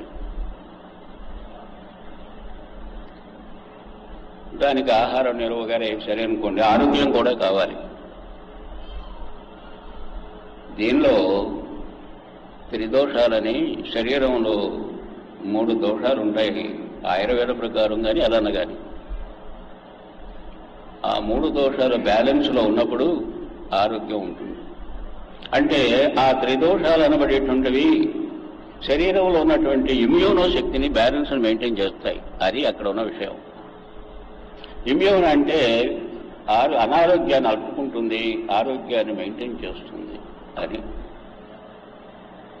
ఆ త్రిదోషాలు తేడా వచ్చినప్పుడు, అనారోగ్యత అనేటువంటిది కలిగినప్పుడు వైద్య పద్ధతిలో, మెడికల్ పద్ధతిలో వాటిని మళ్ళీ సరి చేస్తాం. అదే వైద్యం, ట్రీట్మెంట్. ఈ మాదిరిగా మనసుకు కూడా 3 గుణాలు ఉన్నాయి. పని చేసేటటువంటి శరీరానికి దోషాలున్నాయి, చేయించేటువంటి మనసుగా గుణాలు ఉన్నాయి. అది తమో గుణం అని ఒకటి ఉంది. తమస్సు అంటే చీకటి, చీకటి అంటే తెలియకపోవడం, ఆ తెలియనితనం. సాధారణంగా మనం పుట్టుక నుంచి తెలియనితనంతోనే మన జీవితం ప్రారంభం అవుతోంది. వయసును బట్టి, మనం సంపాదించే జ్ఞానాన్ని బట్టి ఆ మనసు అలా పెరుగుతూ ఉంటుంది, జ్ఞానం ఏర్పడుతూ ఉంటుంది, దాని ఉపయోగం జరుగుతూ ఉంటుంది. రెండవది రజోగుణం అని ఒకటి ఉంది. ఇది ఎలా ఉంటుంది అంటే వయసులో ఉన్న వాళ్ళకి, ఉద్రేకాలకి ఎమోషనల్గా ఉంటుంది. తొందరపాటు, ప్రశాంతత ఉండదు, నిదానం ఉండదు. అది కావాలా? అవసరమైతే ఉంటుంది, లేదా పక్కకి పెట్టుకోండి. ఈ రజోగుణం తర్వాత సత్గుణం అని ఒకటి ఉంటుంది, సాత్వికం. సాధారణ ఏమిటంటే ఇవి విడివిడిగా ఉంటాయని ఏదో అని చెప్తుంటారు. కాదు, జీవితం పొడుగున ఇవి మూడు ఉంటాయి, ఎక్కువ తక్కువలుగా. ఒక పరిస్థితిలో తమోగుణం ఉండొచ్చు, ఒక పరిస్థితిలో రజోగుణం ఉండొచ్చు, మరొకటి సాత్విక గుణం సత్గుణం ఉండవచ్చు. ఒకదాని తర్వాత ఒకటి కాదు, వయసు రీత్యా డివిడన్ కాదు, అన్నీ ఉంటాయి, ఎప్పుడూ ఉంటాయి. అయితే ఒక్కొక్కటి ప్రకోపిస్తుంది, ఒకటి హెచ్చుతుంది, ఒకటి తగ్గుతుంది. అయితే వసుధ ఈ తమోగుణం రజోగుణం కంటే సద్గుణం అందరూ కోరుతారు, అది కావాలంటారు. మంచిదే, దాని ఒక్కదాంతోనే జీవితం గడుస్తుందేమో ఆలోచించేయాలి మరి. ఎందుకంటే వయసు రీత్యా రజోగుణం ఉంటుంది, రజోగుణంలో జరగవలసిన పనులు కొన్ని ఉంటాయి జీవితంలో. తమోగుణం ఉంటుంది, కొన్ని పరిస్థితులు ఇది ఉపయోగం. సద్గుణం సరే. అయితే ఏకంగా ఈ సద్గుణం అనేటువంటిది ఫైనల్. అంటే ఏమిటి? మంచి గుణం.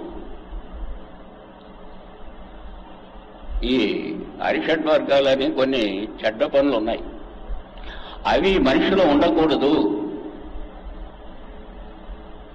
అని. నిజమే, ఉండకూడదు, కావాలని కాదు. ఆ ఉండకూడదు అనేటువంటి మాట మనిషి జనరేషన్ ప్రారంభమైనప్పటి నుంచి కూడా జరుగుతూనే ఉంది. అవి మనిషిలో లేకుండా చేయడం కోసం ఎన్నో గ్రంథాలు ఉన్నాయి, నీతి గ్రంథాలు ఉన్నాయి, మతాలు ఉన్నాయి, వేదాంతం ఉంది. చాలామంది అలా ప్రయత్నం చేసి మంచిని ప్రచారం చేస్తారు. ఇన్ని రకాలుగా జరుగుతున్నప్పటికీ కూడా అవి మనిషిని వదలటం లేదు, మనిషిలోనే ఉంటున్నాయి. కాలం గడిచినా, వృద్ధాప్యం వచ్చినప్పటికీ కూడా, ఎన్ని యుగాలు మారినప్పటికీ కూడా అవి పోవడం లేదు. అసలు ఎక్కడి నుంచి వచ్చాయి? మనిషిలోకి ఎక్కడి నుంచి వచ్చినట్టు? మనిషి తానుగా తెచ్చుకోగలిగింది ఏమీ లేదు, ఉన్న వాటిని ఉపయోగించుకోవడమే. ఎందుకనంటే సృష్టి ప్రయోజనం, మనిషి వినియోగం. ఉన్నదాన్ని వాడుకోవాలి. లేనిటువంటి వాటిని, ప్రకృతి సిద్ధంగా ఉన్న వాటిని మనిషి కలిగించలేడు. ఉదాహరణకి వాయువుని మనం కలిగించేది కాదు, అగ్నిని మనం కలిగించేది కాదు, నేలని మనం సృష్టించేది కాదు, నీటిని కూడా మనం తయారు చేసేది కాదు. అది సృష్టిలో ప్రకృతి సిద్ధంగా ఉన్నాయి. ఆ ఉన్నటువంటి వాటిని మనిషి ఉపయోగించుకోవడం తప్ప వాటిని సృష్టించగలిగినటువంటి స్థితి మానవుడికి లేదు. మరి ఈ అరిషడ్ వర్గాలు అనేటటువంటివి ఎక్కడి నుంచి వచ్చాయి? మనిషి సృష్టించుకున్నవి, కావాలని తెచ్చుకున్నవి కాదు, స్పష్టమే. మరి ఎలా వచ్చాయి? సృష్టిలో నుంచే వచ్చాయి. సీడ్లో లేనటువంటి ఆ గుణం చెట్లోకి రాదు. సృష్టిలో లేనటువంటివి, ప్రకృతిలో లేనటువంటివి మనిషిలో ప్రవేశించవు. సరే, ఏమైతాయి? వాటిని తొలగించాలి అని, వీటిని ఆదరించి, వాటిని ఉపయోగించి మంచి చెడుగా మనకి సుఖానో బాధనో కలిగించేటటువంటి ఈ మనసుకి అవి చేరుకవుతాయి. మనసుని ప్రస్థానించడం ద్వారా, దాని స్వరూప స్వభావాలను మార్చడం ద్వారా వీటిని ఆ మనసులో లేకుండా చేసుకోగలగాలి. వాటంతగా అవి పోవు. ఎందుకనంటే అవి లేకుండా చేసుకోవడమే కానీ, అందుకు వాటికి ఆశ్రయం ఇచ్చినటువంటి మనసులో నుంచే వాటిని తొలగించుకోవడానికి ప్రయత్నం చేయాల్సిందే తప్ప గ్రంథాలు చదవడం, గురువులు చెప్పడం, వాళ్ళు వీళ్ళు చెప్పడం, నీతి శాస్త్రాలు చెప్పడం వీటితో పోయేది కాదు. పోయేదైతే ఎప్పుడో పోయేది. మనుషులంతా వస్తున్నాయి, యుగాలు మారుతున్నాయి. మరి ధర్మ సంస్థాపన జరుగుతూనే ఉంది యుగానికి యుగానికి. అయినప్పటికీ కూడా అవి ఏమాత్రం కూడా ఆ దుష్టత్వం పోవడం లేదు, ఎవరి వల్ల కావడం లేదు, ఇంకా పెరుగుతోంది. కారణమేమిటి? కనుక వాటిని ఉపయోగించి ఈ చెడ్డతనమో శిష్టత్వమో దుష్టత్వమో వీటికి మెయింటైన్ చేసేటువంటి ఆ మనసులోనే మనం మార్పు తెచ్చుకోగలిగితే అవి మనం ఏం చేయవు. దానికే ప్రస్థాన మెడిటేషన్. దానిలో మనసే మారిపోతుంది, బ్రెయినే మారిపోతుంది, మనసే మారిపోతుంది కనుక ఇక ఇవి మనం ఏం చేయవు. అందుకనే ప్రస్థాన ధ్యానం ద్వారా వీటిని తొలగించుకోవచ్చు. ఆ విధానం వేరే ఉంది. సరే, ఈ శిష్టత్వం కోసమే మతాలు స్థాపించబడ్డాయి, ప్రవక్తలు వచ్చారు, దేవుళ్ళు అవతరించారు, ఎన్నో చేశారు. అవన్నీ అవి జరిగిపోతూనే ఉన్నాయి. మరి దానికోసం పూజలు, ఆధ్యాత్మికం ఇవన్నీ అమలులో ఉన్నాయి. చెప్పేది ఏమిటంటే, బ్రతకడం కోసం మనం ఏదో చేయాలి కనుక దానిని కర్మ అని కాసేపు అనుకుంటే, అంటే అలవాటైన మాట కనుక అంటున్నా, ఆ కర్మ భక్తి, మతం, దేవుడు ఆ పేరుతో భక్తి, ధ్యానం, జ్ఞానం ఇవి ఉన్నాయి. అయితే మనం ఏదో పని చేస్తాం, కర్మ చేస్తాం అనుకున్నాను. కర్మ అనే మాట ఎందుకు వాడుతున్నానంటే అలవాటైన మాట కనుక అది క్రియ. కర్మయోగం వేరు, కర్మ వేరు, కర్మయోగం వేరు. భక్తి వేరు, భక్తి యోగం వేరు. ధ్యానం వేరు, ధ్యాన యోగం వేరు. అదే జ్ఞాన పరిపూర్ణత. యోగం అంటే యూనియన్. అంటే మనిషికి వృత్తి, ప్రవృత్తి అని రెండు ఉంటాయి. అంటే వృత్తి అంటే మనం ఆదాయం కోసమో దేనికోసమో పని చేస్తాం. అది వృత్తి, ఉద్యోగం కావచ్చు, మరొకటి కావచ్చు, ఏదైనా కావచ్చు, అది ఎన్ని రకాలుగా ఉండొచ్చు. అది వృత్తి ధర్మం, ఆదాయానికే. అయితే వ్యక్తికి తన వ్యక్తిత్వం, తన ఇష్టం. ఇప్పుడు ఆ ఉద్యోగం చేసేటప్పుడు కూడా మన ఇష్టం కాదు, అక్కడ ఉన్న వాటిని చేస్తాం. మన ఇష్టం వేరే ఉంటుంది, వ్యక్తికి ఇష్టం వేరే ఉంటుంది, తన నేచరు వేరే ఉంటుంది. అది ప్రవృత్తి. వృత్తి ధర్మంగా ఉద్యోగం చేస్తాం, ఇంటికి వచ్చేస్తాం. ప్రవృత్తి ధర్మంగా మనకి వేరే వేరే యాక్టివిటీస్లో ఉంటాం. అయితే ఈ వృత్తి, ప్రవృత్తి ఈ రెండూ కూడా ఒకటిగా మారితే అది కర్మయోగం. కర్మలో అంటే వృత్తిగా కర్మ చేస్తున్నాం, ప్రవృత్తిగా మన వ్యక్తిత్వం ఉంది. ఈ రెండు ఏకమైనప్పుడు అది కర్మయోగం. గీతలో చెప్పింది అదే కర్మయోగం. చేసే పని, చేసే వ్యక్తి వేరువేరుగా ఉండడం కాదన్నాడు, అది యోగం.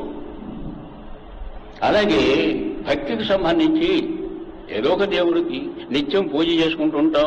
అనేక విధాలుగా మన పద్ధతి ప్రకారము, ఆచారం ప్రకారము ఏదో చేస్తాం. ఒక పటమో ఒక ఆకారమో ఏదో పెట్టుకుంటాం.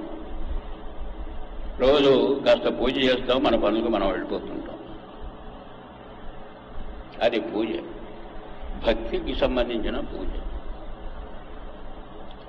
అయితే ఈ పూజా విధానాన్ని, పూజా క్రమాన్ని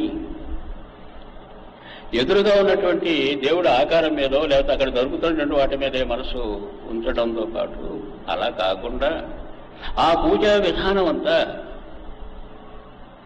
మనసులోకి తీసుకుని ఆరాధనా విధానాన్ని అనుసరిస్తే పూజ కాదు. ఆరాధనా విధానం అంటే ఏమిటి? బాహ్యంగా మనం చేస్తున్నటువంటి ఈ పూజా విధానం అంతా మన మనసులోకి తీసుకుని బాహ్య దృష్టి లేకుండా ఆ మనసులోని ఇవన్నీ జరిపించడం, అది ఆరాధన, అదే భక్తి యోగం. అది మనం చేయం, యోగాలు మనం చేయం. భక్తి ఉంటుంది, భక్తి యోగం కాదు. కర్మ ఉంటుంది, కర్మయోగం కాదు. అలాగే ధ్యాన యోగం, ధ్యానం చేస్తుంటాం, ఎన్ని రకాలుగానో చేస్తుంటాం. మరి ధ్యాన యోగం అంటే ధ్యానం ఆ బ్రెయిన్కో మనసుకో ఇంద్రియాలకో పరిమితమై మనం కాసేపు మరుపు తెచ్చుకొని అవేమి లేవు అని ఊహించుకుంటూ ఉంటాం. అది ధ్యానం. అది ఇంద్రియాలకు సంబంధించి, శరీరానికి సంబంధించి, బ్రెయిన్కు సంబంధించి, మనసుకు సంబంధించిందే ఇది ధ్యానం. ఏ విధానం అయినా సరే. అయితే ఈ ధ్యానం అనేటువంటి ఈ మనసుని, ధ్యానం చేస్తున్నటువంటి మనసునే లేక ఈ ధ్యానాన్ని మనలో ఉన్నటువంటి ఆత్మకు చేర్చగలిగితే, ఆత్మ సూక్ష్మతకు చేర్చగలిగితే, జీవాత్మ దగ్గరికి చేర్చగలిగితే, మనసుని ఆత్మని యూనియన్ చేస్తే, ఒకటిగా మార్చితే అది ధ్యాన యోగం అవుతుంది.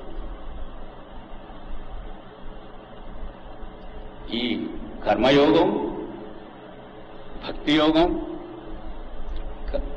ధ్యానయోగం, ఈ మూడిటి యొక్క ఉమ్మడి ఫలితమే జ్ఞానయోగం. ఇది వినడానికి బాగానే ఉంది, కానీ ఆచరణతోనే వచ్చింది చెప్పు, చేయలేము అని అనిపిస్తుంది. కానీ చేయలేకపోవడం అనేది లేదు మనిషికి, చేయొచ్చు. అయితే దానికి సాధన, కృషి, పట్టుదల, ఓర్పు కావాలి. చేయవచ్చు. సరే, సాధారణంగా మనిషి జీవితంలో కోరికలు ఉంటాయి, ఆశలు ఉంటాయి, ఏమేమో మనకి కావాలనుకుంటుంటాం. మనిషి అనుకోవడంతో పాటు తన శక్తి, తన సమర్థత లిమిట్గా ఉంటాయి. కోరికలు చాలా ఉంటాయి. రేపటి మీద ఆశతోనే మనిషి జీవించడం. రేపు లేదనుకుంటే ఇవాళ బ్రతకడం ఉండదు. ఎప్పటికప్పుడే రేపు, గోడ మీద రేపులాగా రేపు బాగుంటుంది. ఇవాళ బాధగా ఉన్నప్పటికీ కూడా రేపు బాగుంటుంది, ఇంకొక రోజుకు బాగుంటుంది అని ఒక ఆశతో మనిషి జీవితం జరుగుతూ ఉంటుంది. ఈ ఆశతో పాటు ఆ ఆశను తీర్చగలిగినటువంటి వారు ఉన్నారు అని అనుకున్నప్పుడు ఆ హోప్ మనిషికి ఒక ధైర్యాన్ని ఇస్తుంది. ఆశ నిలిచి ఉంటుంది. మనం అనుకుంటే మనం తీర్చుకునేటువంటి కాదు. మన ఆశలు, మన కోరికలు, మనం చేయలేనటువంటి వాటిని చేయగలిగినటువంటి ఎవరో ఉన్నారు అని అనుకున్నప్పుడు ఆ మనోధైర్యం వేరు, జరుగుతుంది అనేటువంటి ఆత్మవిశ్వాసం కలుగుతుంది. ఆ ఉన్నారు అనుకునేది దేవుడు కావచ్చు, గురువు కావచ్చు, లేదా మరి ఏదైనా తన ఆత్మే కావచ్చు. ఆత్మవిశ్వాసం తన ఆత్మే కావచ్చు, తన మీదే తనకు ఆ ధైర్యం కావచ్చు. ఇవాళ కాకపోతే రేపు నేను సాధిస్తాను అనేటువంటి ఆత్మవిశ్వాసం ఉండవచ్చు. లేదు, దేవుడికి పూజ చేస్తే మన కోరికలు దేవుడు తీరుస్తాడు అనేటువంటి ఒక నమ్మకం ఉండొచ్చు. లేదు, గురువు గారు ఉన్నారు, ఆయన ఏదో మన కోరికలు తీరుస్తారు అనేటటువంటి ఆశయం ఉండొచ్చు. ఏమైనప్పుడు కూడా మనిషికి ఉన్నటువంటి ఆశలు, కోరికలు వాళ్ళందరికీ అవే తీర్చుకునేటువంటి స్థితి ప్రతి మనిషికి ఉండదు. ఎందుకంటే మానవ శక్తి, సమర్థత లిమిట్. అందుచేత ఆ లిమిట్ లేనటువంటి దేవుడి శక్తి మీద, దేవుడి మీద ఒక నమ్మకం పెట్టుకుంటే అదే మతం. దానిలో తప్పు కాదు, జరగడం జరగకపోవడం తర్వాత. ఎందుకంటే ఈ మతం అనేది మనిషికి ఒక రకమైన జీవాన్ని పోస్తుంది, ఆశను రేపుతుంది, ఉంచుతుంది. అయితే మనిషి మంచితనానికి, మనిషిని మంచి మార్గంలో నడిపించడానికి, మనిషికి తన జీవితం మీద తనకు ఒక రకమైనటువంటి విశ్వాసాన్ని కలిగించడానికి మతం ఉపయోగపడాలి. మానవత్వాన్ని పెంచడానికి ఆ మతం ఉపయోగపడాలి. కానీ ఇప్పుడు అలా లేదు. మానవత్వాన్ని, మనిషిలోని ఉన్న మానవత్వాన్ని కూడా తొలగించగలిగిన స్థితిలోకి మతం ఈనాడు తయారైంది. నేను విమర్శించడం లేదు, విషయం ఇది. మీకు అందరికీ తెలుసు ఇవాళ మతం ఏ స్థితిలో ఉందో. ఎందుకనంటే ఒక మతం మీద మరొక మతం వారు వ్యతిరేకత పెంచుకోవాల్సిన అవసరం లేదు. ఎందుకంటే అందరం ఆ అవసరంలోనే ఉన్నాం అనుకున్నప్పుడు దేవుడిని ఆశ్రయిస్తున్నామంటే ఏ దేవుడైతే దేవుడి ద్వారా మనకి ఏదో మేలు కలుగుతుందని చెప్పేసి ఆ కోరిక అందరిది ఒకటైనప్పుడు, ఒక దేవుడిని నమ్ముకున్నటువంటి వాడని మరొక దేవుడిని నమ్ముకున్నటువంటి వాడు ద్వేషించాల్సిన అవసరం లేదు. ఒక మతం వాడు మరొక మతాన్ని ద్వేషించవలసిన అవసరం లేదు. అందరం ఆ అవసరంలో ఉన్నాం గనక. రెండవది, దేవుడు ఉన్నాడు లేడు అనేది ఇక్కడ ప్రశ్న కాదు. ఉన్నాడు అనుకుంటేనే మనం ఇవన్నీ, ఉన్నారా లేదా అనేటువంటిది అది వేరే సంగతి. అంత లోతుకు వెళితే మనం ఉన్నామా అనే ప్రశ్న కూడా వస్తుంది. చూసారా, ప్రశ్న వేస్తే మనమంటే ఎవరు, నీవంటే ఎవరు, నేనంటే ఎవరు అని మొదలెట్టామనుకోండి, దానికి అంత ఉండదు. సపోజ్ ఊరికనే ప్రశ్న వారికి ఎవరు నీవంటే ఆ పేరు అడ్రస్ చెప్తాడు. అది కాదు, నీవెవరివి అంటే ఆన్సర్ రాదు. తన అడ్రస్ బయోడేటా చెప్పడం వరకే ఉంటుంది.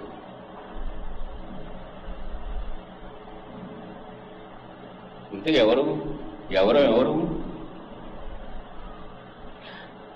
ఎందుకనంటే నా అనేది ఒకటి ఉంటున్నది. నా శరీరం, నా మనసు, నా ఆత్మ, నా ఆస్తి, నా కుటుంబం, ఇలాగ నా అనేటువంటిది అన్నిటికీ కర్తగా తయారై ఆత్మలో కూడా నా ఆత్మ అంటోంది. నా అన్నప్పుడు, నాది అన్నప్పుడు అవతల వస్తువు వేరే ఉంటుంది, నా వేరే ఉండాలి. మరి నా ఇల్లు అంటే ఇల్లు వేరే ఉంటుంది, నా అనేటువంటిది వేరే ఉంటుంది, కానీ రెండు ఒకటి కాదు. మరి నా మనసు అంటున్నాం అంటే మనసు నా కాదు. నా శరీరం అంటే శరీరం వేరే ఉంది, నా వేరే ఉంది. నా ఆత్మ అంటున్నావు, ఆత్మ వేరే ఉంది, నా వేరే ఉంది. ఎంతగా నా అంటే ఏమిటి? ఇది ఒక పెద్ద వేదాంత చర్చ. అది పుస్తకాల్లో రాశాను, ఆ వివరం కూడా. కనుక ఇంతకీ ఏమిటంటే నా అనేటువంటిది అన్నిటి కూడా నా మీద ఆధారపడి ఉంది. ఆ మాదిరిగా చూస్తే ఆ నా తప్ప మిగతావన్నీ కావు, స్థిరం కావు. ఆ నా అనేటువంటి దాన్ని ఏమనుకోవాలనేటువంటిది కొంచెం డీప్గా వెళ్లాల్సిన అవసరం ఉంది. ఈ మధ్య రాసిన పుస్తకంలో దాని గురించి మరి కొత్త పుస్తకం రాశాను, మరి రాబోతోంది. ఆ పుస్తకంలో కొంత చర్చ ఉంది. అయితే ఇక్కడ ఏమవుతుందంటే దేవుడు అనేటువంటి పరిస్థితి వచ్చేటప్పటికీ ఉన్నాడా లేడా అంటే నమ్మకం మీద ఆధారపడి ఉంది. ఉన్నదా లేదా అనేటువంటిది దేవుడే కాదు, మనం నిరూపించుకోలేము. మనసు ఉందా అంటే ఉంది అనుకోవాలి, మనకే తెలుస్తుంది, ఇంకొకరికి చెప్పడం కుదరదు, ముందేం చూపించలేము. ఆ రకంగా ఆత్మ కనబడదు, ప్రాణశక్తి కనబడదు, జీవాత్మ కనబడదు. అవి లేవంటామా? ఉన్నాయి, కానీ మనకి తెలుసుకునే స్థితి లేదు. కనుక మనకు తెలియనటువంటివి లేవనకూడదు, ఏమో ఉన్నాయేమో అని అనుకోవాలి, లేదా తెలుసుకునేటువంటి ప్రయత్నమైనా చేయాలి. అన్నీ ఉన్నాయి. ఉండడమే సృష్టి, అస్తిత్వం. నా అస్తిత్వం లేదు. ఉన్నదాన్ని లేదనడం ఏముంటుంది, కానీ లేనిదాన్ని లేదనేది ఏముంది? ఉంది గనక లేదనే మాట తర్వాత వస్తోంది. అస్తిత్వం, ఉండడం, ప్రతిదీ ఉంది. పదార్థం ఉంది, శక్తి ఉంది, జీవం ఉంది, ప్రకృతి ఉంది, దేవుడు నాడు అని చెప్పేసి అంటే ఇందాక చెప్పాను. ఆ తర్కం, మతానికి తర్కం పనిచేయదు, ఓ నమ్మకం. రెండోది, మనం ఏం చేస్తామంటే దేవుణ్ణి పూజ పేరుతో దేవుడికి ఏమో సమర్పిస్తుంటాం. దేవుడికి అవసరాలు ఉండవు. అవసరాలు ఉంటే దేవుడు ఎందుకు అవుతాడు? అవసరాలు ఉన్నదే మనిషే. దేవుడికి అవసరాలు ఉండవు. ఉన్నా అందరి అవసరాలు తీర్చగలిగినటువంటి శక్తి కలిగినటువంటి దేవుడికి తన అవసరాలు తాను తీర్చుకోగలడు ఒకవేళ ఉంటే. మనిషి దేవుడి అవసరాలు తీర్చవలసినంత అవసరమేమి లేదు. అంటే మన తృప్తి కోసం, ఆ దేవుడికి ఏవో సమర్పిస్తుంటాం, మళ్ళీ అవి మనమే వాడుకుంటాం. ఇది మనస్తృప్తి. కనుక ఈ దేవుడి భావం కూడా, మతభావం కూడా మనిషికి అవసరం. మనిషిలోని మానవత్వాన్ని గుర్తు చేయడానికి, పెంచడానికి కూడా మతం అవసరం. మతం అందుకే ఉపయోగపడాలి. ఈ మానవత్వమే దివ్యత్వంగా మారుతుంది ప్రస్థానంలో. వేరే దివ్యత్వం అంటూ ఎక్కడో ఉండడం కాదు. ఈ మానవత్వమే, ఈ మనిషిలో ఉన్నటువంటి ఆ జీవాత్మ, ఇదే పరమాత్మ స్థాయికి ప్రస్థానం అవుతుంది. ఆ పరమాత్మలో ఉన్నటువంటి సూక్ష్మభావమే ఇది మన శరీరంలో ఉన్నటువంటి ఆ జీవాత్మ. ప్రస్థానం చేస్తే ఈ జీవాత్మ సూక్ష్మత స్థూలానికి పెడుతుంది. సూక్ష్మము స్థూలము, మైక్రో మ్యాక్రో, సృష్టి వ్యాప్తంగా ఇదే ఉంది. సూక్ష్మం వ్యాప్తం. ప్రస్థానం చేస్తే ఆ దశకు వెళ్ళొచ్చు. అందుకని ఇక్కడ మతం, వేదాంతం ఇవన్నీ కూడా మనిషికి అవసరమే. అయితే వాటి సరైనటువంటి పద్ధతుల్లో అనుసరించి మానవ జీవితంలో మానవత్వాన్ని వృద్ధి చేయడానికి ఉపయోగపడితే సంతోషించవచ్చు. అది ఎలా ఉన్నప్పటికీ కూడా ప్రతి మనిషి స్వయంగా తనలో ఉన్నటువంటి మనసుని, తనలో ఉన్న మానవత్వాన్ని, తనలో ఉన్నటువంటి జీవాత్మని ప్రస్థానం చేయడం ద్వారా ఆ స్థితికి చేరవచ్చు. చేరే విధానం తెలుసుకుని ఈ మాదిరిగా భౌతికం ఆధ్యాత్మికం వేరు కాదని, ఈ రెండు ఒక నాణ్యానికి రెండు వైపులా ఉండేటువంటి పార్శ్వాలని, ఏది కాదనడానికి ఏది అవునడానికి వేరుగా ఒకదాన్నే చూడడానికి అవకాశం లేదని మాత్రం చెప్తున్నాను. ఎందుకనంటే నేను ప్రాక్టికల్గా చేస్తున్నాను. మరి మీడియంలోకి వెళ్ళేటువంటిది ఏమిటి? ఆత్మ. మరి ఇక్కడ నాలోనే ఉండేది, శరీరం లేని స్థితిలోనే బయటకు పోతుందని చెప్పి చెప్తున్నప్పుడు నాలో ఉన్నటువంటి ఆత్మ మరొక వ్యక్తులకు ఎలా పెడుతుంది? ఆ వ్యక్తిలోని ఆత్మ ఉంది కదా. నాలో ఉన్నటువంటి మనసు మరొక వ్యక్తులకు పెడుతుంది, ఆ వ్యక్తి కూడా మనసు ఉంది. నాలో ఉన్న జ్ఞానం ఆ మరో వ్యక్తులకు ఎలా పెడుతుంది? ఆ వ్యక్తిలో కూడా జ్ఞానం ఉంది. ఇవి కొంచెం పరిశీలించవలసినటువంటి విషయాలు. అయితే ఇవన్నీ జరుగుతున్నాయి, వెళ్ళటం జరుగుతుంది, మాట్లాడడం జరుగుతుంది, అది ప్రాక్టికల్ జరుగుతుంది. ఏమిటి ఇది అంటే మనసుకు అతీతమైంది, ఆత్మ అనబడేటువంటి దానికి అతీతమైంది ఇంకేదో ఉంది. నేను చెప్తూ ఉంటాను, రెండు కలిస్తే మూడవది ఏదో తయారవుతుంది. ఆ మూడవది ఈ రెండు కాదు, రెండు కాకుండా పోదు అని అంటున్నాను. నిత్య జీవితంలో కూడా మీరు వాటిని అప్లై చేసి చూడండి. ఏ రెండు కలిసినా మూడవది ఏదో ఒకటి వస్తుంది. ఆ మూడవది రెండు కాదు, రెండిటికి కాకుండా పోదు, ఏ విషయంలోనైనా సరే. అలాగే మతము, ఆధ్యాత్మికము అనేటువంటిది ఉంటే, భౌతికం అనేది ఉంటే, ఈ భౌతికం ఆధ్యాత్మికమైన రెండిటిగా మనం భావిస్తే, ఈ రెండిటిని ఏకం చేసినప్పుడు భౌతికం ఆధ్యాత్మికం కానటువంటిది ఏదో ఒకటి రావాలి. అదేమిటి? అది భౌతికం కాదు, మనం చెప్పుకునే ఆధ్యాత్మికం కాదు. ఎందుకంటే రెండు కలిసినప్పుడు మూడవది వస్తుంటే, ఆ మూడవది ఈ రెండు కాదు, రెండు కాకుండా పోదు అనేటువంటిది స్పష్టం. అది ప్రాక్టికలే. ఏ చిన్న విషయంలో కూడా మీరు నిత్య జీవితంలో కూడా చూడండి, నిత్య జీవితంలో కూడా చూడండి, మీకు అనుభవం ఇది. అదేవిధంగా మనిషిలో ఉన్నటువంటి భౌతికం, మనిషిలో ఉన్నటువంటి ఆధ్యాత్మికం, ఈ రెండింటిని ఏకం చేసి ప్రస్థానం చేయగలిగితే ఈ రెండు కానటువంటిది మరొకటి వస్తుంది. అది రెండు కాదు, కాకుండా పోదు. కానీ మనిషి ఈ భౌతికాన్నో ఈ ఆధ్యాత్మికాన్నో వేరువేరుగా చూసి ఇది ఇంతే అనుకుని అంతవరకు లిమిట్ అయ్యి ఆ జ్ఞానాన్ని కూడా అంతవరకు పరిమితం చేసుకుంటున్నారు. కాదు, శరీర సంబంధమైనటువంటి, మనసు సంబంధమైనటువంటి ఈ భౌతికం, ఈ ఆధ్యాత్మికం రెండూ కాదు. ఈ రెండిటికి మించినటువంటిది, రెండిటికి సంబంధం కలిగినటువంటిది, అవి కానటువంటిది ఒకటి. అది ఏమిటి అనేటువంటిది మాటలతో చెప్తే జరిగేది కాదు. సాధన చేయాలి, సాధన చేయాలి. సాధ్యమే. నేను చేస్తున్నాను కదా, చేసే చెప్తాను, చేయని వాటిని గురించి నేను చెప్పను. ప్రాక్టికల్ ఫిలాసఫీ ఆ మోటివ్. రిలీజియస్ హ్యుమానిటీ మరొక మాట నేను అనుసరిస్తున్నది. హ్యుమానిటీ, రిలీజియస్ హ్యుమానిటీ, రిలీజియనే కాదు. దేవుడు దివ్యత, ఆకారం నిరాకారం. ఈ మాదిరిగా ప్రకృతిలో ద్వైతం, ద్వంద్వం రెండు ఉంటాయి. మనిషి జీవితం ద్వంద్వం. కష్టమో సుఖమో, పగలు రాత్రి, ఆడ మగ, ఇన్ని కూడా రెండేసి ఉంటాయి. ఇది పోతే అదో, అది పోతే ఇదో, ఈ రెండుకే టర్న్ అవుతూనే ఉంటాయి. ఈ రెండినే కాదనుకుని జీవించడం సాధ్యం కాదు.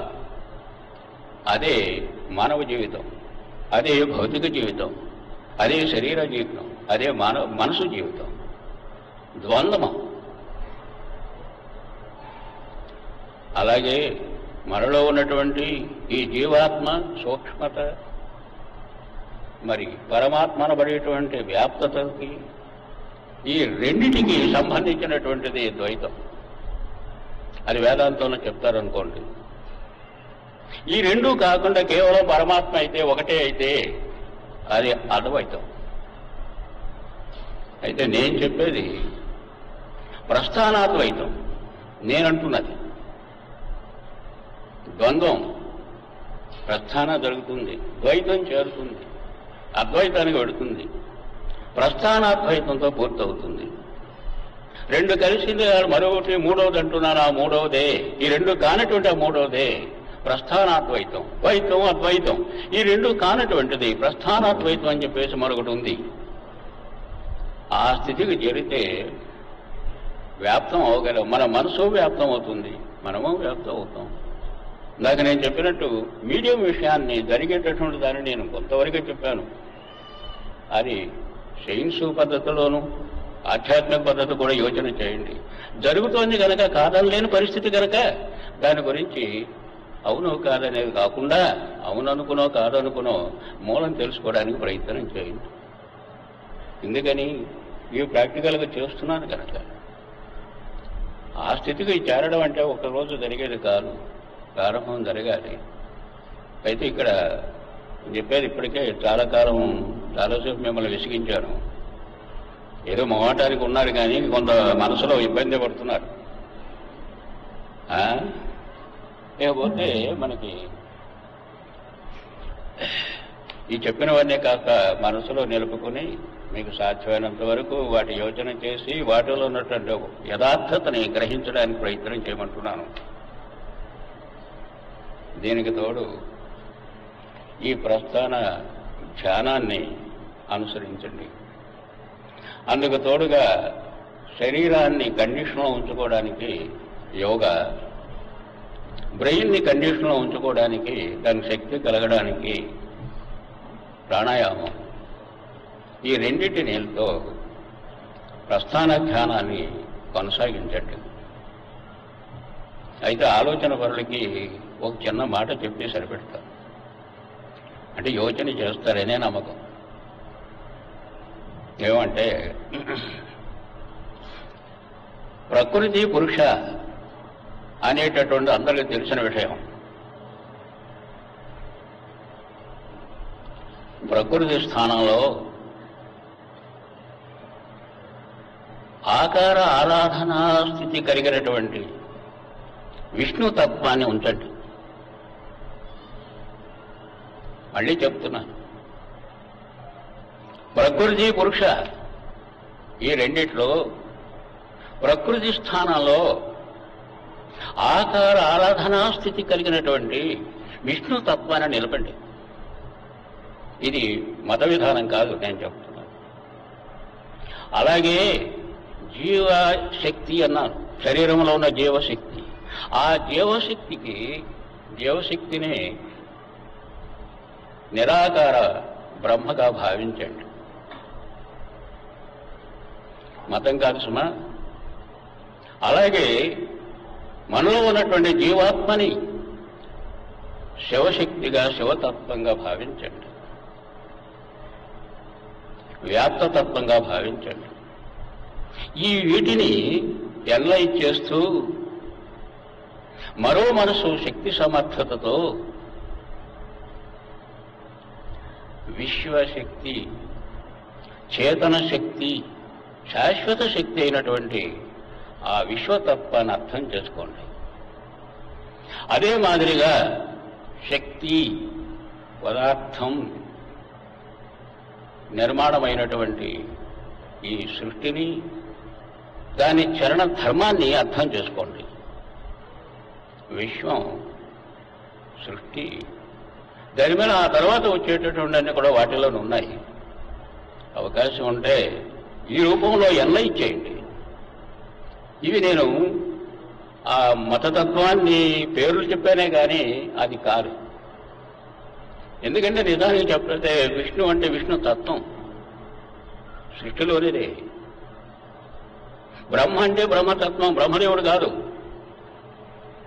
శివుడు అంటే శివుడు కాదు, శక్తి తత్వం. అంటే అంత దూరం వెళ్ళాలంటే కొంచెం కష్టమే. వీటన్నిటినీ సమన్వయం చేసి సృష్టి, దాని నిర్మాణం, దాని చరణం, దాని ధర్మం, దాని పరిణామం, ఇవన్నీ కూడా కొంచెం యోచన చేస్తారని చెప్పేసి చెప్పడం.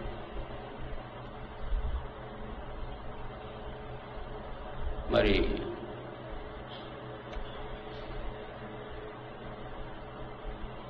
ఇంకా చెప్పాలంటే చాలా ఉంటుంది కదా.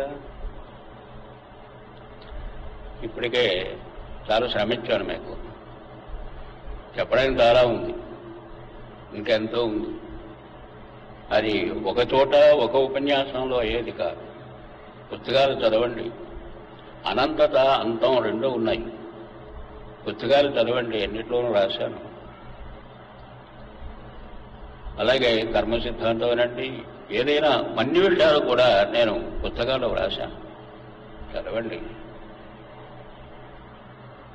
మరి సరే, ఇప్పటివరకు చెప్పినటువంటి కూడా కాస్త మనసులో నిలుపుకోండి. మీకున్నటువంటి ఆయా నేను చెప్పిన విషయాలకు సంబంధించి మీకున్న నమ్మకాలు, నిర్ణయాలు అవి అనాలగుంచుకోండి.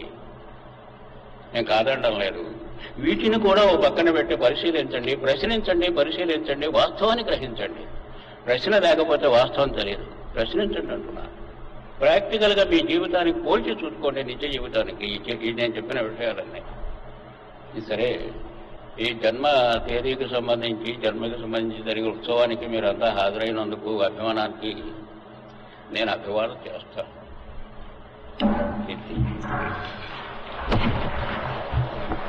నా అలవాటు ప్రకారం మానవత్వం కలిగిన మనిషిగా,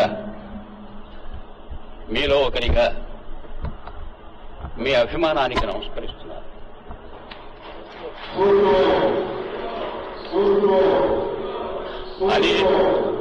అదే తీరులో దివ్యతో తెలిసినటువంటి గురువుగా ఆత్మపూర్వకంగా మీకు ఆశీస్సులు అందిస్తున్నాను.